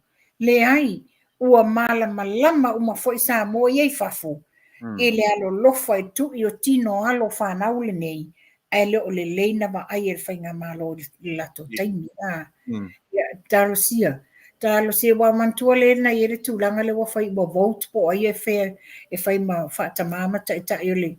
Ia le lan o le campaign le atu le epa le sa alwa i tua i au lakapi uni lakapi i tua. Le na toe pālota mai e la tautu le epa. Ia titiro la iai. E fiwa o e fai. Ta lofa man Samoa. Sa o le tumunga o le lei o tamta alo a le o nei taimi. Wa le lopo o la meo i le tunu le awa le tunu. A le fo i ave ese kilingi ese le a le pulenga lo i ai nei. A sa ili atu tangata wha maoni. Mani tangata lai lava to mai sa ta alo ai. Tangata tonu i la wala tau loa le tūlanga o le whaingata o le tu i o tino alom whanau i lato training. Mai se taimi o ta alonga. Ia lava malo longa. Ia le leile a ai a tama. Ia. Ia, Tupa'i o le Miss Heilani, Pearl, Urupu, lea ua, mai sau tala i le atunuranga, lea ua ungani mai le au palota, i le au votes for ia whaia le votes, o leo vai atu ia e pe o le tarusanga mai ia i latu, a whaia tele lo download the Miss Global app, open the app and click on the vote button, scroll until you see the name Samoa. Mo i latu e le lo whaile, laso o te maitai. O te maitai o tina. Le ua ngai lea fo i alo le atunu le ave fu o tatu atunu e whai ma atunu te tele. O pei mora te momoa nei anga i se sua tatu i le Miss Global. Pea. Ia, o le taimi mua le nei wa iei Samoa le Miss Global. Taimi mua nei. E se lo whatawa ina o le angawatawa Heilani. Ia. She is the fire to ignite all women in Samoa. Right. O na whai lau vote no whai alai lungo le Facebook, le lungo le website le Facebook. O na nesa amai e fo i lungo ina le so talo sa ngatu le mamalo tatou atunuu. Ia tatou whapea na tatou langolangoina le alo. Ua ave fua e tau le lei aisi o tatou atunuu. E mana o mia le sosoani e tatou. Ia, o fai so se mea tula i mai. Peo se tamai tai po se ali si me mafo lea o mea e faa tau le lei ai tatou uma o Samoa. Te mita e tatou na o se tamai doti lunga o whawhanua lalang. Ia e pei a maua ia whamanuianga. Ia o se awala le na e whaasoa ai ma whaalau i loa Samoa. Ia e tanga i fo i ele te leo le whaalau i loa a Heilani le wa whai i oi Korea, ia le fo i Cambodia. O Cambodia le na le whai ele finals, Ia o taimi umai whai mai enga interview mana live, it's always promoting Samoa and it's so good. Very good ambassador whaalau i loa ino Samoa. Ia, matango fia le vanga o tai e tonua isi mesia ia e tue tarusanga atu le tatou atunuu. Ia a ele loa whai le vote tarusanga nei na i o walo. Io e tamaiti e malama toe a tamamai e whai nei se vote. Ia ma whai malo a inga atua vote e mora tamaitai ia o le Heilani Pearl Grupu. Ima tulanga na Tuilaepa. Ia, po le antua fo, o tātou e lai titisi o tātou population, Yes. E manatua la o vaenga ia maua e ausia ai e le tausala Samoa ia le whamanianga o le through the voting ia o le tele lava o le vote ma mea ia atonu babeina alu i lunga le tele o le mea tauna na ia mawinga a tūlanga na iai o le whainga o le final lea or through the voting. It's not about i le whape judge whaanga le i lungo o ni whamsino. O le whainga ngā o le Miss Glopola. Sorry. Ia, Tupa'i e tele o ni mau isis. Tele lo pena e whaitau whainga matai ana na whai mai Samoa. Ai tau ai la ma le whainga matai i Whalatai. I whalelatai. So le ua alu kaku kama I malama. La sau oe o tamaita I Samoa a whakasi. Ai na nau lo roto I a Samoa mra na nganu. La sau whaitau. O mua Tuilaepa. Ina wa a mai I lunga. Na whai lava la utala. E o te poi so ngā lafo se tala ona o le tūlanga fo o pitanga nga I le fionga le au malo. Ai na whai la utala. Mai le fia se fulu tausanga a o au mamalo le fionga ia mali toa. E le I whaapea na se e ese le anga nuu o Samoa. O le tātou wa le anga nuu whaailoa ai Samoa o le tātou tānoa, o le tātou ipu awa, o ma le fue. A le watu la I mai whaapea mai la se tala. Ona watu e pipisi le COVID. Ioe, Tuilaepa e sao wa pipisi le COVID. E le I whaapea na tala noa nei tae au lo whaitau nofo. O le mauaini ipu awa. Ipu awa. Wa lewa na tau pule nofo nei. So se ipu malo, so se ainga. E leo se mea na tau pule nei ata e au whailoa. Wa lewa na tau pule. Wa lewa whana lato lau sila fia. Wa iai le wha mai. Sa tatau na longo whapea ia sau le nofo malana ipu awa. Mana ia. That's the only way. Ale a whai mele ne excuse of apia langa wa pipisi COVID. Of course, wa levan tato lo pipisi COVID. Ai ele pe no whai atu. Ele la a tau pule se whainga matai ni ainga. Ele wha pena tau pule ane. E tau pule mai le fia tau sanga. Ono le a. O malanga o tangata mai fafo. Fua I lato wa wanoa I Vale. Mga luenga ma lato taimi. Sa taula wailo leo e pisi COVID le taimi le nā. Whapea loa, sau le nofo malana ipu awa. Ia tato tanga ia tiai. Yeah, that to me, to be quite honest personally, that's a lousy excuse. Yes. Mana ia. Mai ua o le whai tau le atu nuu e wha me melo I lana tū malana anga I whanua. Ia le ua toe oki asia kako mei. Mana ia le melo e mai. Ana whape, tu sape se lau nofo. Tofu tangata malana ipu au awa. E inu arta tera na ipu. Ia se vale matanga o fie. Ia so ia ua pasi fo ile me. Ia ngā fo I me tutupu tupa'i. E toe fangu ai ma toe wha manatu tatou atnu. Se o lau tū malauanga I whanua. Ia o mea au mai le atua mō na lava tangata. E tofu lava le atnu. Ia malana fo I anga nu malana I whanua. Ia, o le MS no kita, le ngō le meri lena taunu watu tatu peo lena e au maia. O le ampasa, suia le ampasa o le malo saina I tonu o le tatu atnu. O le aso fina ngalo fea ngai ia malpe, wa tasi le mta upu e vesi ai, a wa lewa na I saina I tonu Samoa. Le mwhaifu in tatu whaalenga ina le tulanga lea, o le fea ngai ngā Samoa ma saina 1975. Luinga atau ma temi nei, ua torsu ma leiva tau sanga. Ai o lea ua suia o tele lopo o le ampasaro na fia nei talu o na le asau tala I tatou atu nuu fea ngai ma siat nuu saina I le temi nei ma le mea na vevesi ai le malo taluai. Ia ia Tuilaepa pena e sila fia foi. Le taimi o tatou mafutanga o le SSIG. Ia. O le whainga paanga ia le malo Samoa masaina o lo le lei. O lo iai mea le lei o lo whaia. Ai ona o iei ni mea sa whai e whainga malo taruai. Ia. O leo ni mea le tala whiangai. O le sa iei le tūlanga le sa no o iei le tūlanga le customary land le LTRA.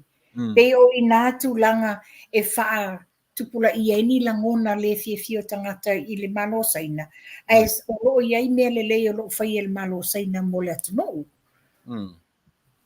Ia, malo, no winga la ia mo o la ia ma o mata por kan tate lang lang wina. Ia ai e ala la valana leanga. O tangata o tato no. O e me fai matai tai na la tu fase seina a o le atnu ai o seina maleanga ia tu e o si fianga inga masamo. Ele se me fo nei wa leva mai o lo iai fo i nei tangata a seina o tato no. Ore me tonu na o le tele i o te mau a inga fo i o Samoa wa maua whamanianga mai le malo saina. Titilo, le teimingi ese wa whaawhaingo fieina ngā ruenga a le fionga minsta o whatoanga. O no loo iai nisi o le sosani mai le malo saina loo whapea ngā lulu i nuu i mea loo whai mai iai le tele o ngā ruenga whatoanga le anatanga ruenga. Ia o le toa tele le mamalu o whanau a le atunuu. O lato maua whaamanianga le tū whaskosipi me tawa wa onga anga i le malo saina. So o ni tūlanga le leia o lo maua i le tātou whainga malo. Ia ni whaamanianga mai le malo saina. Ai o mea ia sa tūla i mai o lo sai ele vesi e mea o tainu o tea. Ona ele o ni awala o ni tangata whaipisi nisi. Talia tūlanga le iai nei le whainga paanga masaina o le whainga malo saina. A lena ma ua whapea o ni tangata whaipisi nisi saina. O lo ta ma whaila le wha ofi atu anga i Samoa. Lea lana whai e whainga paanga le whainga malo le nte nei. Ai o le whainga malo a ia saina o lo te le sao, lo te le fo il whamanianga o lo maua tātou atunuu. Malo, Faafetai. Tupa'i o le isi o le vanga muli a le la from my side. O le fasoa a le matanga luenga o tamaitai. Io e ma le latu tuina atu se vaenga o le latu i le vaenga le sanko. E latu te tapena ina mo meo trainings ia po o nia o ngai tutonu o le proketi fo le miliona la fo le tau ofisa i tonu i tumalo. Fono whaavai. Fono whaavai. Ia pi tasi sinata la mana. Ia mana isi mele tati whaaso i ai. Langa e mo o mia le tau o le tatu lei o le tau pulea o le whaamaoni o tangata whainga ruenga. Talking about millions Tupa'i. That's money, a lot of money. E mo mia la tatu. Ta whaaso le titi si tau pulea ta ngai e lole. O lea ua whaaso ua abe ele department ale tamaitai minsta e whaasoa e na te i le vanga le sanko ia lata te whaia le vanga e mautino foi e mose latu vanga tupe a o le wha moe atoa o le awa o ina le lei o tangata whia ngai ma komiti ia ma whono whaavai tawhina ngana O te awai Tuilaepa le fuafuanga le ua whai le fionga minsta. Wai o le maftanga le o le sanko o le NGO mo meo non-government organizations o la tau nei telefoni tamali ia tamamai o loo iai o lato ngalue ina mo meo pisinisi ati nae i mo le whaalelei o Samoa ia amaise ia la o whai pisinisi tai tōtasi. E o le manai o le ave i tangata nei wa lewa o na wha na fausia o le maftanga le o le sanko because o sa yele tina le o fai ilangi le folaunga le fionga ia Moilangi Jackson, sorry, wa ngalo e te o le swafa matai o tina lea. Moilangi o tamaitai mai matutu malo. Io ia sa ia i fo ia le fionga ia tofilau Raymond. O Vasilifiti. Vasilifiti, that's right. Sa ia fo le fionga ia tofilau Raymond Bolt. Sa ia sa lato te ia na ua retire le tina ia va se futi. Tele ni te mali ia ta mamai wa leva na la tau whaia le maftanga le nei, which is e mana ia le fufuanga wa whaia le fionga te mai tai mean star. Wai, e mwhai e na ngā lue ba lua la tau, e whaingofia na la tau monitor i ngā iloa, ia trainings watu sa o atu mo meo fono whaavaya i tu malo, ina ia whaingofia e le ngā luenga o le poloketi o lo tam whai nei.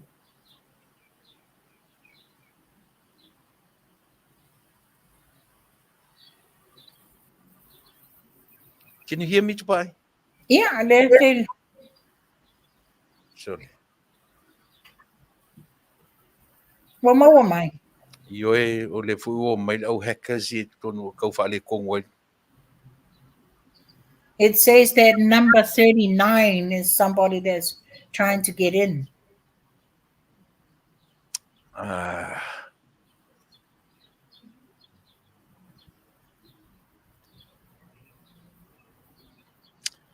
Yeah. Sorry. Pa wau mai Tupa'i so le kau ngalua kui mei whaman mole. Ia le pele le sabatu se manatu e a foi. E a wai le whai unga wa whai le tamaitai min star le fionga ia mulpola ana rosa I le tūlanga lea wa ave le sanko le NGO, the non-government organization maftanga a wala le whai o le training le nei wa o la toni o telo le au whai pisinisi o lo I te tonu I. O lava le tomai e mwhai ena whaasoa, mwhai ena whai trainings mo I tu malo te tasi mo la tau whono whawai. Manuia. Ia, tā oa I le meo le tatu tu ia le whaamaoni I ai misi a whono whaavai. Lea se utala e ave ia I latu e teita ia o whaipule. Le lala tatara no I whaipule le alo I whisitala. Nanga pi o I le ta oto ai le leima le leanga o ploketi lea. O I latu e teita I whono I komiti I whono whaavai teitasia. Lea se ta whi au tā ua mo I latu te mine. Ia tasi amal whi au tā Tuilaepa. Ia. Ia maua e paipule. Ia. E loto wha maoni. Ma le lofa I le tu malo. Ai. Wa a wha pe sau le paipule ai le wha maoni. E le sao na whaila na fufuanga. O I e malepe ai la le whono whaavai. Ma le lei ai loa la le tau alumanga o le poloketi le nei o le miliona. Be le sasa wel whaitionga. O le whono whaavai, e le whaapea o se mea e te sau e a mai eio a inga. E mai eio tau songa. E a mai e nisio tai to lua lau whanau le ai. E a mai le tangata e anga waa. A mai le tangata e lava le to mai. Ona lea, ma wha maoni wai whai pea. Ma alu ai ma maua I le wha manuianga I le tu malo taitas. A mai lan tangata e le wha maoni. E le anga waa. Ia tūlanga le e o iai. Le lava to mai ia o isi tangata le lava lo to mai le lava le fatu tu ma me ia tango lima I tupe tango lima isi me ona le fetau I la ia. Manei e tele ta ua tele si vanga le o ta fasoa Tupa'i. Leanga pe o I le main project tele tatu nu le ua ave fasoa I tangata lau tele o Samoa ia le vanga o whamanuianga. O tupe, o tools, ma so se mea lava. Pe o leo fatua, for the very first time, ave I le lau te lenga o Samoa, nu I tua o nu tūtaulanga, sa vai o leo a whaasafua I tangata nu o lono winga. O le mea leo le tate tutu loa ta Polokalame, ia alo lofa I le atunu ina ua moni whaamaoni, ia le whaamaoni I tūlanga o le tupe lea. Ia. Mo te langa whakanga ia ngā lole siku. La tō kore o lo ia, la tō au nanga whai whaatasi ma le women's in business. Mo la tō nei lo ngā lue inga, tele la tō poloketi. Ia, tanga ia I le tō tele o le women's in business, o la tō whai le tō langa le ngā o si inga o le suau, maua mai le popo. Le wai whasimoli, mawai facial lotions, tele ia, o tusala o nanga na po trainings na wala a whai e lātou nei mo whono whawai. Ina ia mawale to mai o i lātou o le angalului. E wa i o le to mai la lea e ma whai na whaawau pia ma whaawau pia ma whaatamau ai ngai i ai tu malota i tasi e tu tono o whono whawai. Malo, Faafetai. Yo manatu le a te wanga isi nga o e fitano iai. Ne ai Tuilaepa tau ese ma issues e soso e le mawhauwhau. Ia tau mailo i le ta ASEA. Na se mea e te ma o e take off ai ka o le ASEA. O le ASEA o whai a pia le lato promotion. Mana tu le promotion ne le Renew 28. Lewa mantua fo, lewa ere tato discount o tato as members. Ia. O lo o iai pela le promotion le ASEA. A e mawhaina oka lau wha Renew 28. E to e maua le si luas fulu 5%. E to e whaititi e lo na tau. Ia, o lo whai pia, wa whai si umi o le promotion lea. Ia. Ona e sai se tasi o la team na toi oka ia le wha ia Jaws last week. A o realizing ai, o la lava toi maua le si luas fulu pasene on top, luso 5% on top of that. So if you feel like follow law to your tato members, yes, the promotion is there for us. Whao ngā, ona oli, whamanuianga ia le toi mai il company mo i tato. Ia, mo le whaafonga anga fo i Samoa, to tele i o nisi sa wala au mai le mai aso o te anei. I la tōlo o maua i ngase, tele to inga ngase se ese o whailoa mai. I la tōlo o maua mo meo nerves, o le leima, tūlanga o nerves, o musele, o le blood circulation e le tino, i o le leile na, o le whaongaina, o le Renew 28. Le so se meo lo tino, fo ai ma mili, o ina e ma whai e ina toi wha le leia lo blood circulation, i le Renew 28, o lau inu manga o le ASEA, o lo whai pēr le tato vai inu. Ia, whao popo lau inu manga pe a whapea wa umina e inu a e te le langona se suinga. O loo whapea mai e whao popo le inu manga wa o inae le lei e whai eina toi maua le si malo si anga. E peo to telo la u pia fona e silfia tu la e pola u team e whai lava le mato Zoom training estona i uma ese le ma nai o le langona fia i le whaatoa mai o nisi o le mato team i whalangona swinga o mea wa maua e la tau talu na whamaoni le inu manga o le vai. Ia le la walangona i la tau le ai e lo sa o lava ia whamanuianga lo o mai le tatou in manga o le ASEA mo le wha le leia o tatou musele pepe o tino maua le malosi maua e fo le wha silinga malosi o tino ia ma wha pia o na wha le leia i mai o lo tatou maua ai. Malo, Faafetai. Ka kasi me subscription Tupa'i. Mo le lava e nunumi na isi tangata fo le lato pusa vai mauafua. Ia malako Charles nga e mauafua. Fato a maua pe a wha maoni tato i le taimi. E tutongi e tato subscription ma me whapena. A le pena u whalo tere na marvanga le. E moni sa Tuilaepa to tele e la tau te awale e whaalongolongo i tala whapea o whai mai pai o le fesili tonu ole na e te fesili sao ai i le tangata na e join ai ia e malamalama e misi loa lau le tutongi ino lau subscription o ina la lo ia te tonu o le process and policy o le ASEA o na o point nei manatua o lau subscription ne ave ese whaiwhawa yaso. E ave ese le ASEA le tupe mai lau account, e ki liva atu lau pusa vai, e toi wha mea lofa le ASEA, o point o le mea lofa fua i fua le ASEA mo oe le member. E sa mea lofa le ASEA ia te oe, tu ese la ia, mana tua fo ila pe ami fo lau point, fato a kick in le point i tutono lau system after a whole month. On the 10th o masina taitasi. A o atu la le taimina a e misi lau peimengi. E o ko meki lava le ave ese le ASEA o points. Le la le ina tau longo pea, ma wha i loa le tunu. ina ia whaamanatu pēr lau subscription awane i nisi. Wai nisi loa. E ave ese le asia o Ia. Tupa'i o tatu ia foi ka o le mind ia o le energy ia tama foi e tolu o le mood, mind, ngai le mo nails, fingernails, o le radiance. raven. The radiance, yes. Ia mali laulu, mali Ia. lawau. O le radiance mo le laulu, o le pa o le tino se tulou, ia mātingi lima, mātingi vai. O le energy, ina ia te maua ai le si malo si anga. O le mood, mo i la taua i ele tūlanga whaangangi wa snack, wa mautaita, bipolar, ma le anxiety. Ia o le mind, mo i la taua maua le amnesia, wa ngalo mea, ia o tūlanga na ia i vaina e wha. Ia.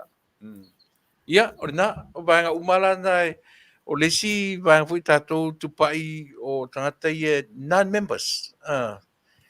Ia mauti noa au non-members. E latu te le mo se discount. Se vanga na, ai o foi la le sponsor. Ia po le, e fua le sponsor penga ki a vea langa discount i le non-member. Pele ai. Ke le lo ia oi po e whangaina lau discount i non-members? No, there are certain people e whaongaina iai. Ia. Ia le na, ia malama fu i tātou non-members. Ia e sau ai le avatua ia. Tupa'i o au le ai masisi au te le ave ia le ma discount. Ia, tau fwina whai mota ai ui steimi esa. O le tūlanga tōnua e iai ngā le company. E le o whape o le musu o lo iai ngā le company. Sa o whapena le amatanga ai ina ua whailoa mai mo whaitau iai ngā ma tūla whono le company o le tūlanga la nā lewa le ngau le tui whaia. Wa o lana tūla i mai e la ni pe whea mulmuli. There's no one to blame but myself.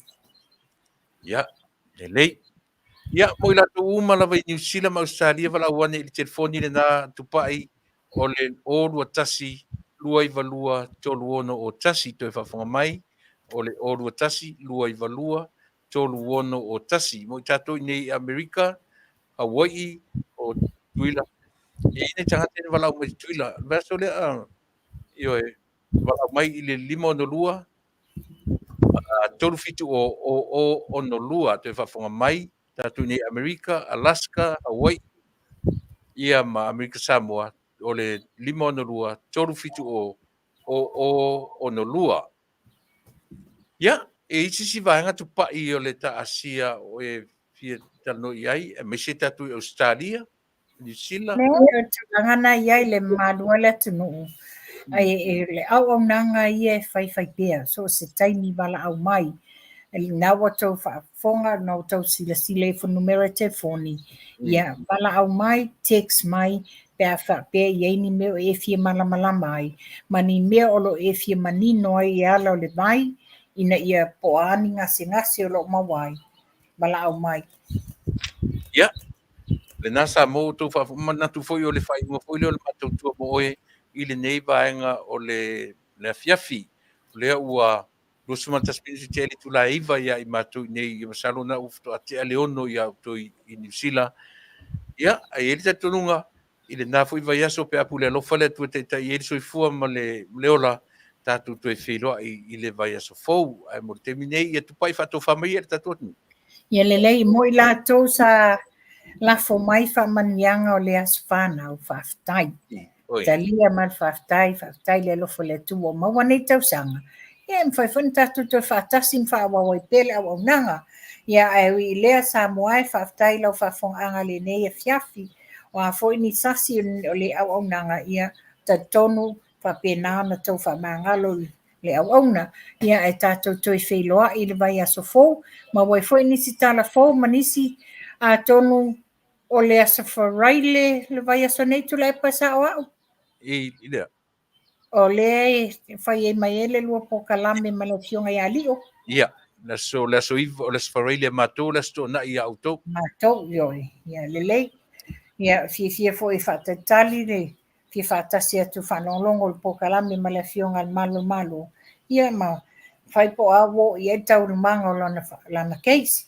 Ia o le nā Samoa ia tātou toi wheloa I le vai aso fou, Faafetai le lofo le tua Tofa soifua. Ia, le tupa'i ai o atu malanga sia whanau, alofa tele atu ia ta whea. Wow, mai le Friday. Okay. Ia, whiro I le Okay, Faafetai, ia soifua. Alofa atu, whaia.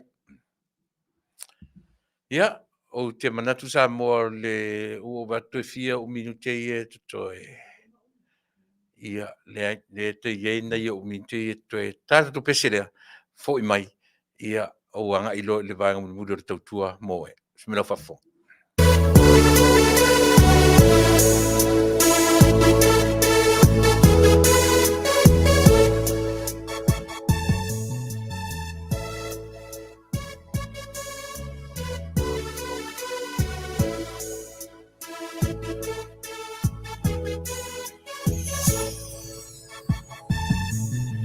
Sao pia tele ina wa evala au mai ita. Aya una opa anui ilo utama. No mai wasa wali mai no poponene ipai mai ne ai. Dona leo mali e loku watari e vame mai. Dona ie vai tanga male miti a kumasa e Ilona ofu ida le ai ni ofu se vai. Tasile tatala sata usepe moletiva. Aholene watau lufia malefia fia. Wasole mativana. Wasole mativana. Apai aja Masani Wasole mativana. Suya levele nei taimi atoa fo ilo lava. Oh, kusili vavali fo iyo kolinga. Oh, se vai muli umi pe wa era I said to maunga. Wali po ilo na ilo wa matua. Ai ua ngaloia te oele a matanga. No walu atu e sulu ile tingitanga. Tasile ie lava e sulu ile vai aso atoa. Aole ni wa e amu mai ya ita. Asole mativana. Asole mativana.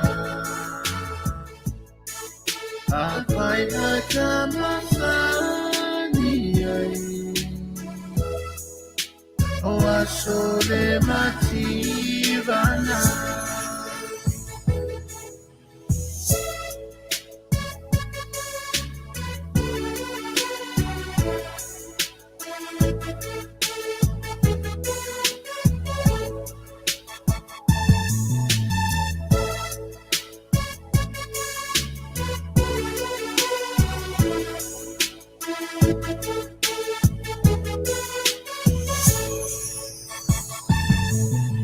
Ya lura ia pea oe mapai pea nari o tala.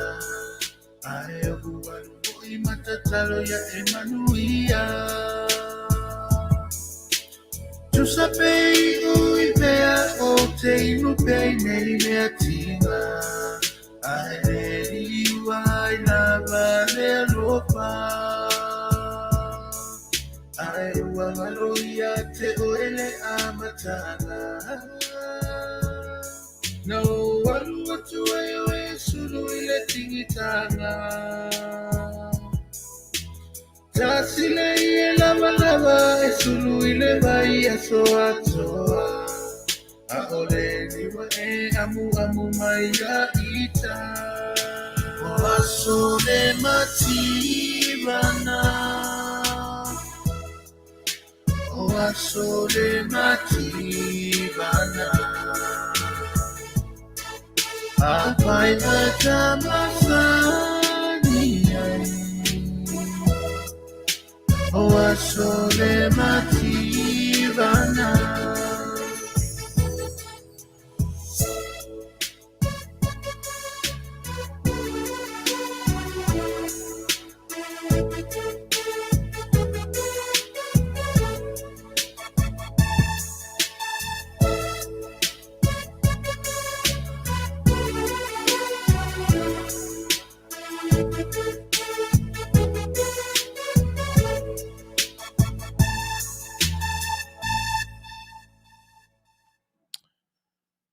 O aso o le mativa. Pe o lea a pe mai pese e fasino tatou i aso o tatou mativa. E filo tonu a po le almeta o le mativa. Po le lea ni tupe, po le lea i o ni, po fea tonu e fasino o le lea tango lima, o le lima vai, o le mativa. O le tusina u faitau ai, o le mativa. Fatoa fasino a le tangata le mativa, ina ua le se ola. Ua ese le ola ma tatou. Ua le eise e mana vai tatou. O le ola ma tatou, maua le ola, ma maua le me ai, ma maua le me inu ai. Nei se me sili na le faafetai i le atua, mea po le ale tu inga mea ua maua tatou te faafetai i mea ua tatou maua. Tatou te vaai foi fai mai o mativa o asona, le alavana utara noa Samoa i ate o le wingo le upu development po le atinae. Tatou ola uma mai an, tatou amata e oa i lua i Samoa na latu na amata mai i le ai o se mea. O le wha moe moe o le olanga, e amata mai tau te anga i lunga tatou te whapena. Ne i whapea, mena le whapea isi o Samoa na matitiva. O leo te whai atu, o le ngana wha tangata na tau te oro le natura o soi fuama le ola. Tatou te Faafetai i le atua i le taimi, ma le taimi, ma le taimi. O a mea na tatou maua i le taimi i le tuanai, Faafetai na tatou, lea o tatou o matemini, o le se i longa ua vese le ola ma oe ma uma tatou uma. Toa tatou matitifa, toa fetau i le upuna, ASEA, o le se ola ma tatou. Ta oto mai tangata o tinoti, o le se me to me whaia. But even now, Faafetai i mea o tatou. O a mea o tatou maua i lima ai inu. Se Faafetai sili na o le metaua. Life insurance. O le vaenga o le life insurance o le vaenga lea e le mwhai ono tatou e se ua sui vai tau o le soifuanga maleola. A wati toi wha moe moe i oe o tau whai i whanau e whai le life insurance i le temini nei. Tupu mai wha lavi wha le tonu. Ta pēna lava tangata ia lona life insurance Samoa. O le vanga o ta ua o le Fasa po le FFS, First Financial Security, ia o lana main product o ta ua o le living benefits, ma cash value, ia o mea ia mwhai on tatu whaangaina, ia po o tupe ia mwhai tatu whaangaina au e soifua ma o wola pea. Ia mo le vanga o le cash value, ia mo whaalawi whafosei, whaifo msosoani le retirement a tatou. E ma whaifoi ona insure mo ila toa maua i mai tu mau, o le tino, e ma whai ona insure tatou le tūlanga whapena. Mo nisi whamtalanga, mo nisi fesili, mo le fia malamlama atili, fesili ane ia mo le sunga ia fitalinga ia mtawhara tami fatilua, i le iwa fitutasi, tolu o tolu, whafitu tolu lua te whafonga mai, ratami fatilua, iwa fitutasi, tolu o tolu, whafitu tolu lua. Ia po walau mai le telefoni al fatua, tina ia seri fatilua, i le lima o tolu, tolu lua valu, whaono, whaiva. Nisi nā o tatou whasalaunga ia mo le nei vaenga o le Afiafi.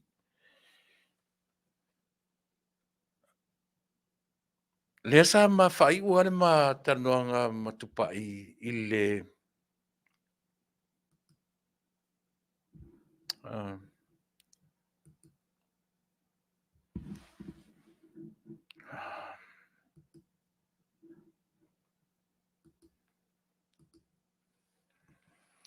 sa fai ua le ma tanoanga ma Tupa'i i le vaenga lea o le ava fo i le ava lea o whainga matai e le fioanga o whale la tai. Tu lou le fioanga. Tu manatu foi. O se issue tele na i a Samoa i o maritemi nei. Ai sili ai. Ona o le whaitau. O le sai ai ia le taitai o tatu malo ia po o le a foi le tau head of state. Le a foi lona tau. Le head of state. O le ao le malo. Le sai ai le ao le tatu malo. Ia o tele i matamatai. Pate o lena o whaitau o nei. O le la ta uai i le tūlanga o le whangaina o le ipu malama lama. Ma ne fina ngalo Tupa'i. Whamanatu mai ai a tea u le meo le tatau. Le tatau o Samoa. Mena i le mataulia foi. O le tatau o Samoa po le ale to inga wha mai e pepesi atu. E alu ale o a foi. O lana ato au alea. E te tai lea tangata, ma lea tangata, ma lea tangata. E le tatonunga o Samoa mai lea tua. O lana tu foi malana anga nuu.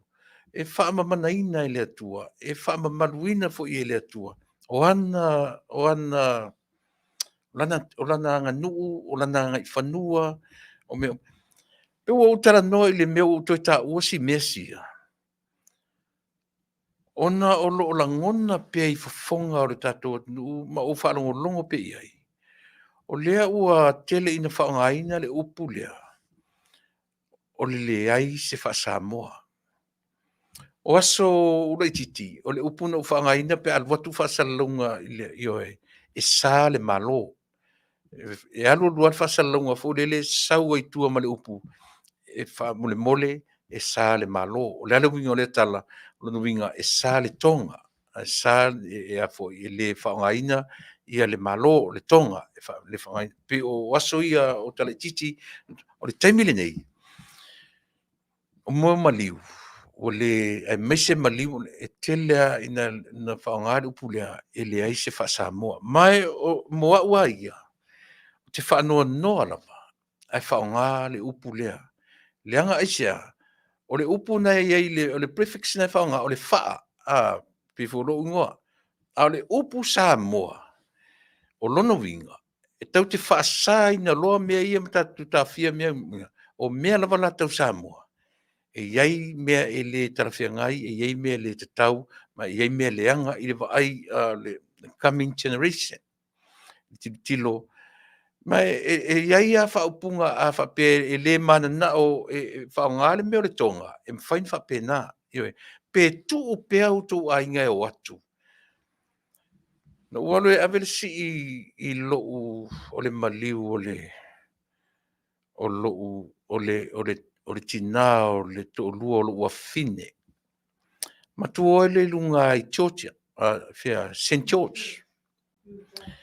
Walu aversi ina walu mani i tele ma tupe, ma tuo mla whanau. O la tula ia lea. E nofo mai le ainga. O le lua ile o si ina walu e ave. Nofo mai le ainga. E nofo mai le tama o le, ma lana whanau. Le ai ma sesi e lofa Samoa. Ia, na whaife na nui ale o si. Na nu mai ta maloa o na notu. Whai le si, la le mea whai, no, tam whai le wha mahala malama, leanga nuu, ma leanga i whanua. Leanga le ua ngā i ele ua fine. Le ua tala i ele ngafa o lo ua fine, i le ainga lea. Tam whai le wha mahala malama, mai mahala malama le lo ua fine, ma lona to o lua. Nanga isa, tele anu tusa lava po ua whanau nei. E momono e monotia i te linga o tamitia. E leo outou ni Palangi. E leo outou ni Meuli. E leo outou ni Mexico. E ui ala ina whai Palangi le si. Awa manino malama ia le tamao le ina wale ave e le si. Malana whanau na whaasanga mai o whaasanga atu. Ia, na whai reo la ia lo tom whai manino malama le tū malanga i whanua. Le ale wing o le fine match le o latu ma. No whai le iai, wale lei. Le tu wale ie langa mau ai, tau te le whangai. No toi fwoi melo, tu e nga le tupe, tau whai e mai le me fwole le whape tu e la tau le afa, mai le afa. Ia o le ala le mena, o le whainga rana tatu wha Samoa. A vatu le mea lofa le ainga, e te tau fia le afa pe, te tau fia le kuata, te wha fwoi tau kuata o tupe, a ora tu. No whai la ie, e te le tau fia la le ie, a mai le ie la tuen mau. Ai o tupe na a vatu e fa foi mai le a for tupe a ta fi tupe no vatu la ia le aila o le fa Samoa o te le alu la mal a for tupe o la fa lo na o fai la pule o la fa lo o la fa lo fai mai la fa lo le chao o la pule vatu a tor tupe le la to e mal e tonga le ai o to lo o le fino o le Samoa o to ele se fai o to o Samoa o liuri Samoa o liuri Ane la wan mea, o tupe lea. E nau sau a vatu le ina, so soani i le maliu lea, o le tina. Ia sila fia e lau sunga. O a ur ta mao tenye lea, o a ur Samoa mao ioi. La uarula, o te le anu ma se vanga o tupe, la tu foi mali ie lea, langa tu te le tali e ina, ia mea sina lea tunu. La tu e mao, a o le tupe lea. Awani eu tu whapea mai, e whaafoi mai ia tau le afortupe. Ia na whina wale ina whatu. That's a Samoan style. A whapea watu le tupe, ia o wheala mea o tu e wha Samoa. O nai mea na la tua uina, e tu e whaafoi mai. Na whatu le leai. The real Samoan is, that money, it's yours. Keep it. Ia whapea na, ale mali, o te tala ata ia i mea o te tala noai. Io feni si u ha pena fai. Na le foi le fautuanga. Samoa uli. Samoa. Ai ona ua. Ua le ai se tu masianga i whanua. O le loa. O le loa. Ala ua ngani le i se ua fien fatu si aula. Au ane e le loa toi ma oi i mea ia. Sa ni e le loa toi ma oi i mea ia. E leo oe se Samoa, e leo oe se Palangi, e leo oe se Meuli, e leo oe se Mexico, o oe o Samoa. Ia, pe whapena, lea lau pe ua sauni. Ua tele mea te tela tu whamai se o le mali o la inga nere, sa e le tani e wha Samoa. Ai whai mele telo te unga ma me whapena, e wha Samoa na whai, mua. Ta te alatu i tua o le whale. O lai ua whau mai e le whale ie. O le ale wha moe le whale ie. Sa fai mai matai e tali ainga. O anga matu al Palangi. Ele se anga no culture at all. Pa wan mea olo la tu abel tu tusi. Tali pa wale tala a mai se thank you card al Palangi. That's it. E ese foi le foi tua o le Samoa. Ole au ngani ale o tatu tangata. Awa te whape mai, ele whaia se wha Samoa. Tu upeu a inga o atu. Tu upeu a inga o atu. Ta lia mat Faafetai, tu e whaafoi mea pe a manatu. Aua te vau ia ma tali luma fale, ele se wha Samoa mea na. Mea tonu ala na tau olea. O le ma faufau, ia ma ua te ena mea alea tua na ave mo Samoa. Ua whaile whale ie, o le whamoe mo whale ie, e tali ai ainga, e tali ai wō. Aua ni tali luma whale ina tu o atu wō, ma paanga, o ainga, tali whaalelei. Whaafoi uma mea. Whaafoi le i tonga au atu mani ie. Whaafoi. Ioi. Awhai whara whasa moa e tau te loa. O atura la ainga ma si tupe e whalolo. Awhai ala le whasa moa. Whaafoi le i tonga. Whaafoi ma tupe. Ioi. Atu sa foi la pe tu te le manatu e fai se me ai e tari ai. Fai nai pleite a vetani. Ai a fai o le fefe o tātou o le tura. Mea lana ni tara no atua o le mea o le life insurance. O le life insurance na te whaatino ina mea ia. Ioi. O lau tū malawanga i whanua. Ele se me tātou te polonga. To a polonga a tātou. Pe a se na whai e tātou. Mea lana mea o le whai atu. E fia sili lo tātou. Ma fuanga lana le ina whai mai. Ai leo leanga nuu. E leo le wha moa. E a lai na whaale tonu tātou. E ala na whaale tonu tātou.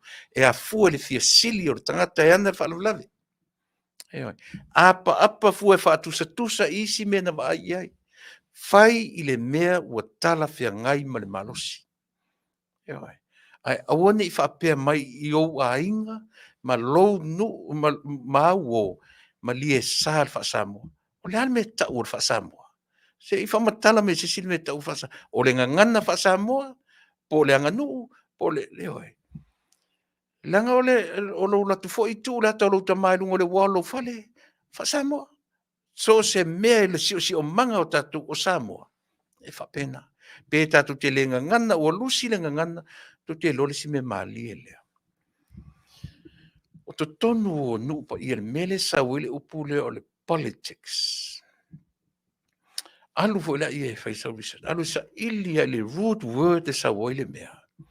E sau le i nuu ua le iloa la ngangana. Yo e pei o le uio o le mea o sau ai o le iloa e lea vaenga o le atunu la ngangana. O le iloa. O ina le mea fuafua mai le upu lea sa o le police, sa o no so o liliu o le politics. Le o te atatu o le porkiki. Ai le tatu wha nunga seina le upu. O pei porkiki o se upu leanga. Ai le o le nā. E le o le nā. O le oi, o le ui o le tangata ua le iloa la ngangana. O wala isa ili. O le lisa ili ntato malama mai le mamanino le lei. E whapena. O fo ila na le iloa me alofa. Your language, our native language is our gift. It's our gift. From where? From above. From the man above. Tatu te wha polo i tatu te wha me melo i le tatu ngangana. Le nā. E whei tāla o whanau te le sistemi a te au le mele. Aia. E tūlei pēr ma tūlei pēr. Auane i le iloa mea. Auane i le iloa mea. Ia. O le vaenga muli nā o lau tautua mo o e Samoa ni Afiafi. O vai atu tatu teimi. Ia o talawhia ngai le leifoi. Ia masau tautua ia te o e Samoa i le nei vaenga. Ia a whaila o Amerika nei. A o Samoa la ua inu mai malama tatu afa. O ala ni si au tala atu e whai atu i tamaiti nei. Au whai atu nei la ila whanau e whape me tamaiti dad. So ia ke kalango so mai ia me se vai la ingu mai malama avar ko aku. Ioi. O lona popolenga na inei mea. O lona popolenga le na Samoa le atunu. E iai alu langona whamon ia aua. Ne i le loa mea o mea sina alu tātou atunu. Ioi. Whamole mole. Ia o le na. O le langona le na e tuinatu e wha umatuela o tautua. Mo o e Samoa le atunu pene. Te loa e ai alu nei te whalongo i se tangata fulele se Samoa. Te waila upanga le matala le matitala no atu. Tupa'i. Tu sa o le tamau Tupa'i. O le atali i o le palangi maui. O lono winga. O le grandfather Tupa'i. The real palangi. O lono tamau o le atali i o le palangi. O le third generation Tupa'i. E te wha ai lea ta mai tai e le peis o ngana o lona tamwhai a puti ia lana ngana o langa tū o lana i whanua. Ioi, matango fie. Ai a sau nei la le Samoa uli a matua Samoa le se whai wafkasi o iai.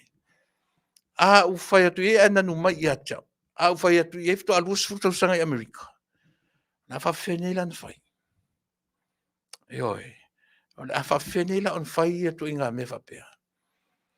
A whawhenei la pe a te u whapea mai Amerika. Ia outou uma, outou a mata mai the first generation, the second generation, ele outou oni pālangi, fo i le mena e sauai. Le a whawhenei la na whai tātou. Ioi. What if? O se pio, le wat whawhesiri, ai le whapeo, o se lui, it's only a challenge to all of us. Ioi, pio le nā le langona. Aua le langa o leo langa. O ro tātou wanga i luma le soifua ma leola. O a whātātou, the next 10, 15, 20 years, wa le to iai se ngana a Samoa. Nan tātou wheo i ale ma tātou lanu, ma tātou awale iai se ngana na au mai e le tua mo oe mautangata. Lea se langona. Lea se whaalongona tātou. Ioi. Lea se whaalongona tātou ae o atu ole. Ai vai a Mexico lele.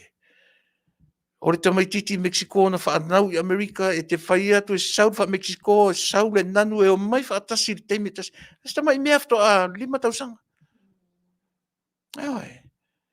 O le si tamaititi e sau a whai tala upu o lona tina le toso mai le ta vale askulimi. E sau malana tama e whaamatala le tamaititi upu e whaatau ai me whaatau se tina. Mexican.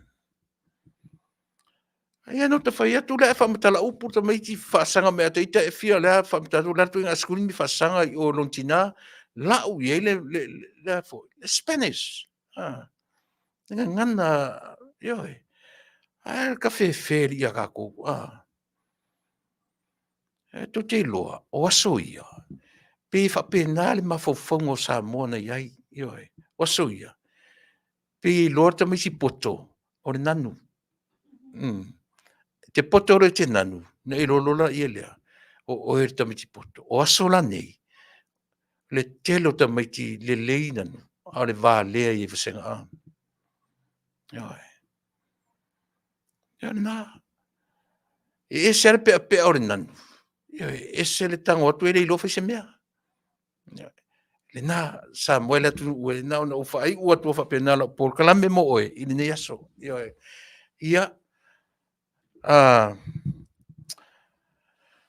Lau whionga tamate pārimia. Malo le whinau. O le lava tua ia oe le toa tele o tangata. E tua ia oe Tuilaepa, ma le lātou foi vaenga. Le foi ua amatan whaasangsanga atu ia te oe tua ia tu, le tua ia tu i te alu e whai. I oe ina le sitseni rea. Mai a le lei whai le sitseni. Ai o le whautuanga. Whai le mea ua e silafia e Manuia i Samoa.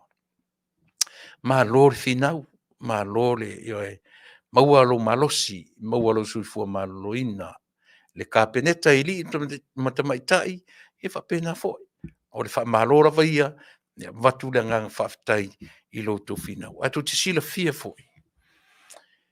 Na fa matala e le tusia malaki.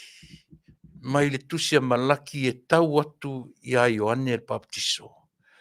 A toa i le fase fulu tausanga. Wa leo toe langona se leo fa perfecta.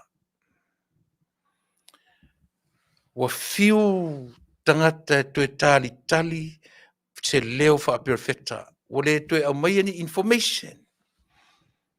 Fa se futa usanga. Mai a malaki, fa solo mai whenga foro, i tusi o temi o Ioane Baptiso. E fa pe naro tatou atnu Samoa. Pe a umi se taimi o tau tali. Le atunu ue o fea o yangi tatou press conference. Fea ni upu le guidance, e kaidai le atunu. Whailoa mai po fea le me o yai, o fesi umi. Al fautuanga na. ia aua ne I umi Samoa, e lo to iei se leo whaprofeta. Le tasina mea le ua leka tatua nu ua, oki le leo whaprofeta. A whea oki mai ei. Oki whalau whangaluanga ia. Ai. A saufu lai tatu teitai, ia ole nā le whautuanga, tu ala loatu, li tatu whainga malo.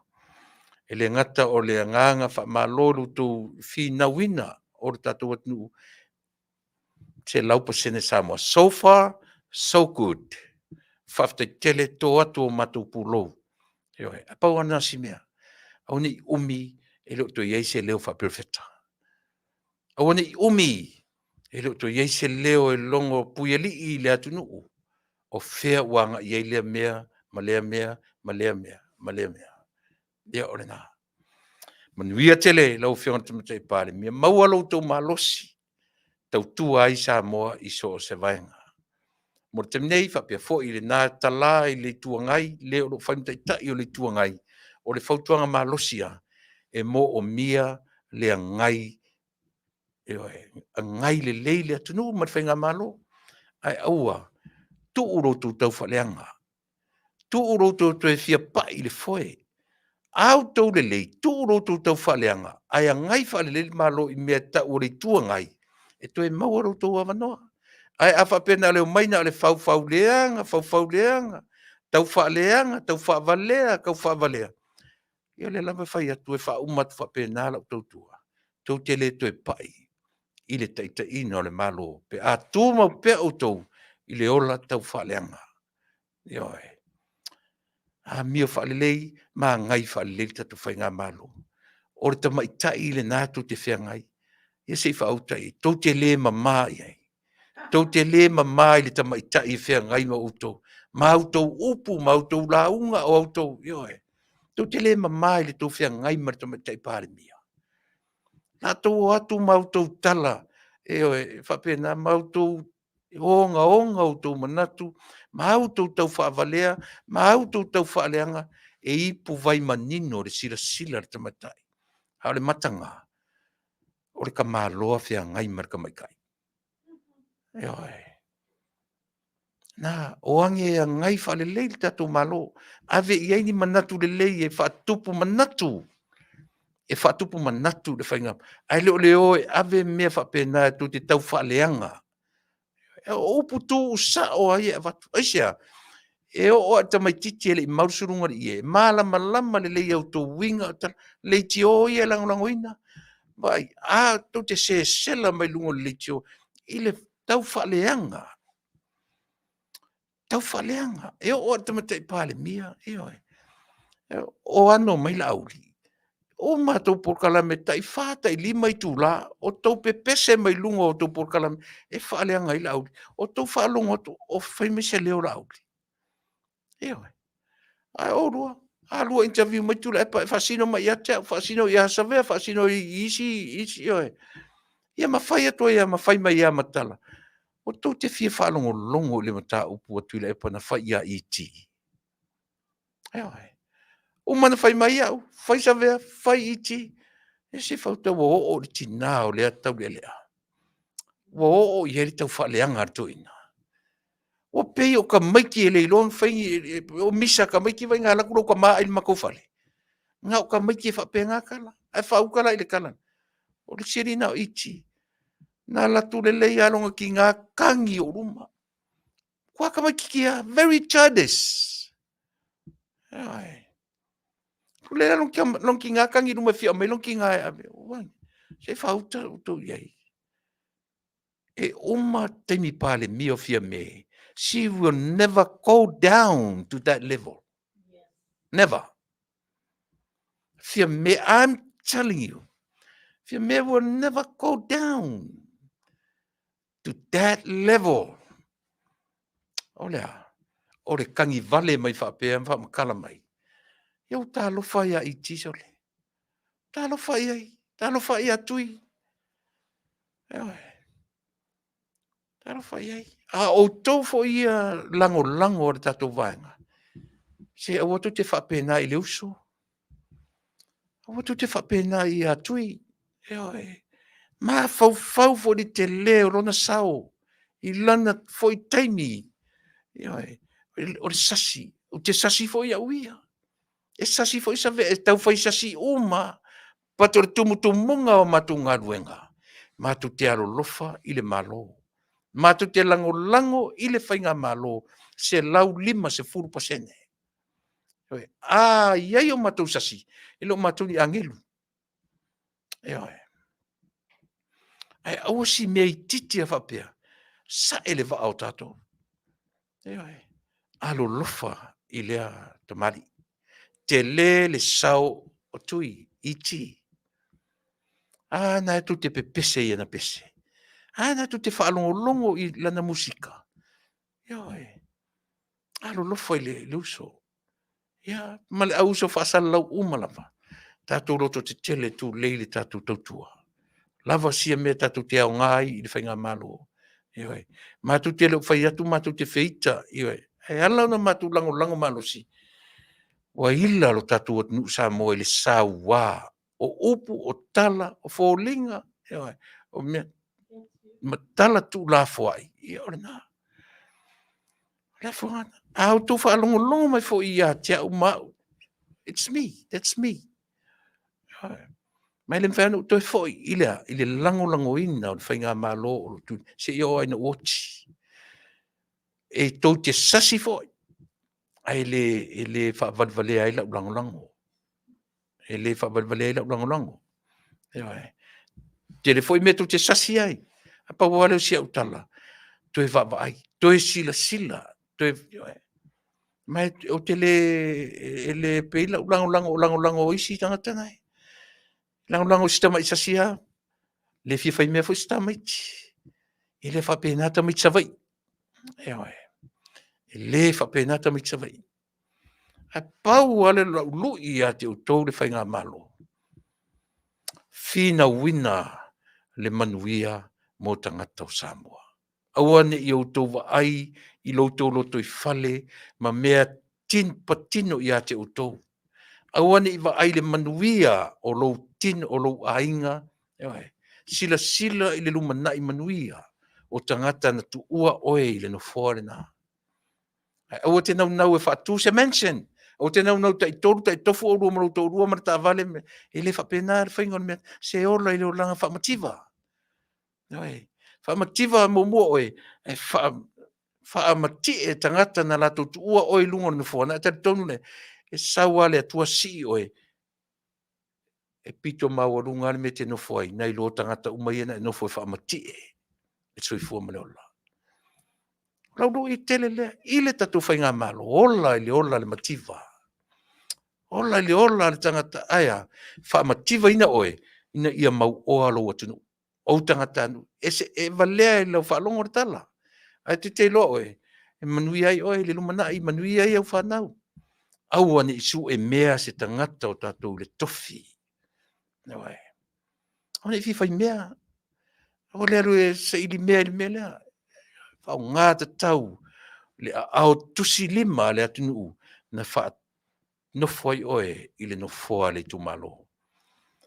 Tātou te whira I tai au. Soifua. Mai e Manuia.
Goodbye, my Feleni, ole a o te a.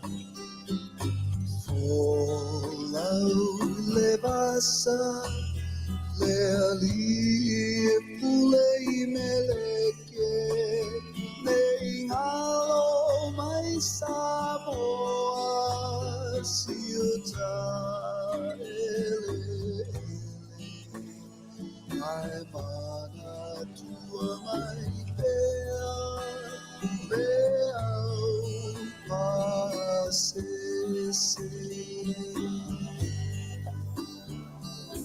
Oh, I never will forget you. Samoa ne ingaloa tu.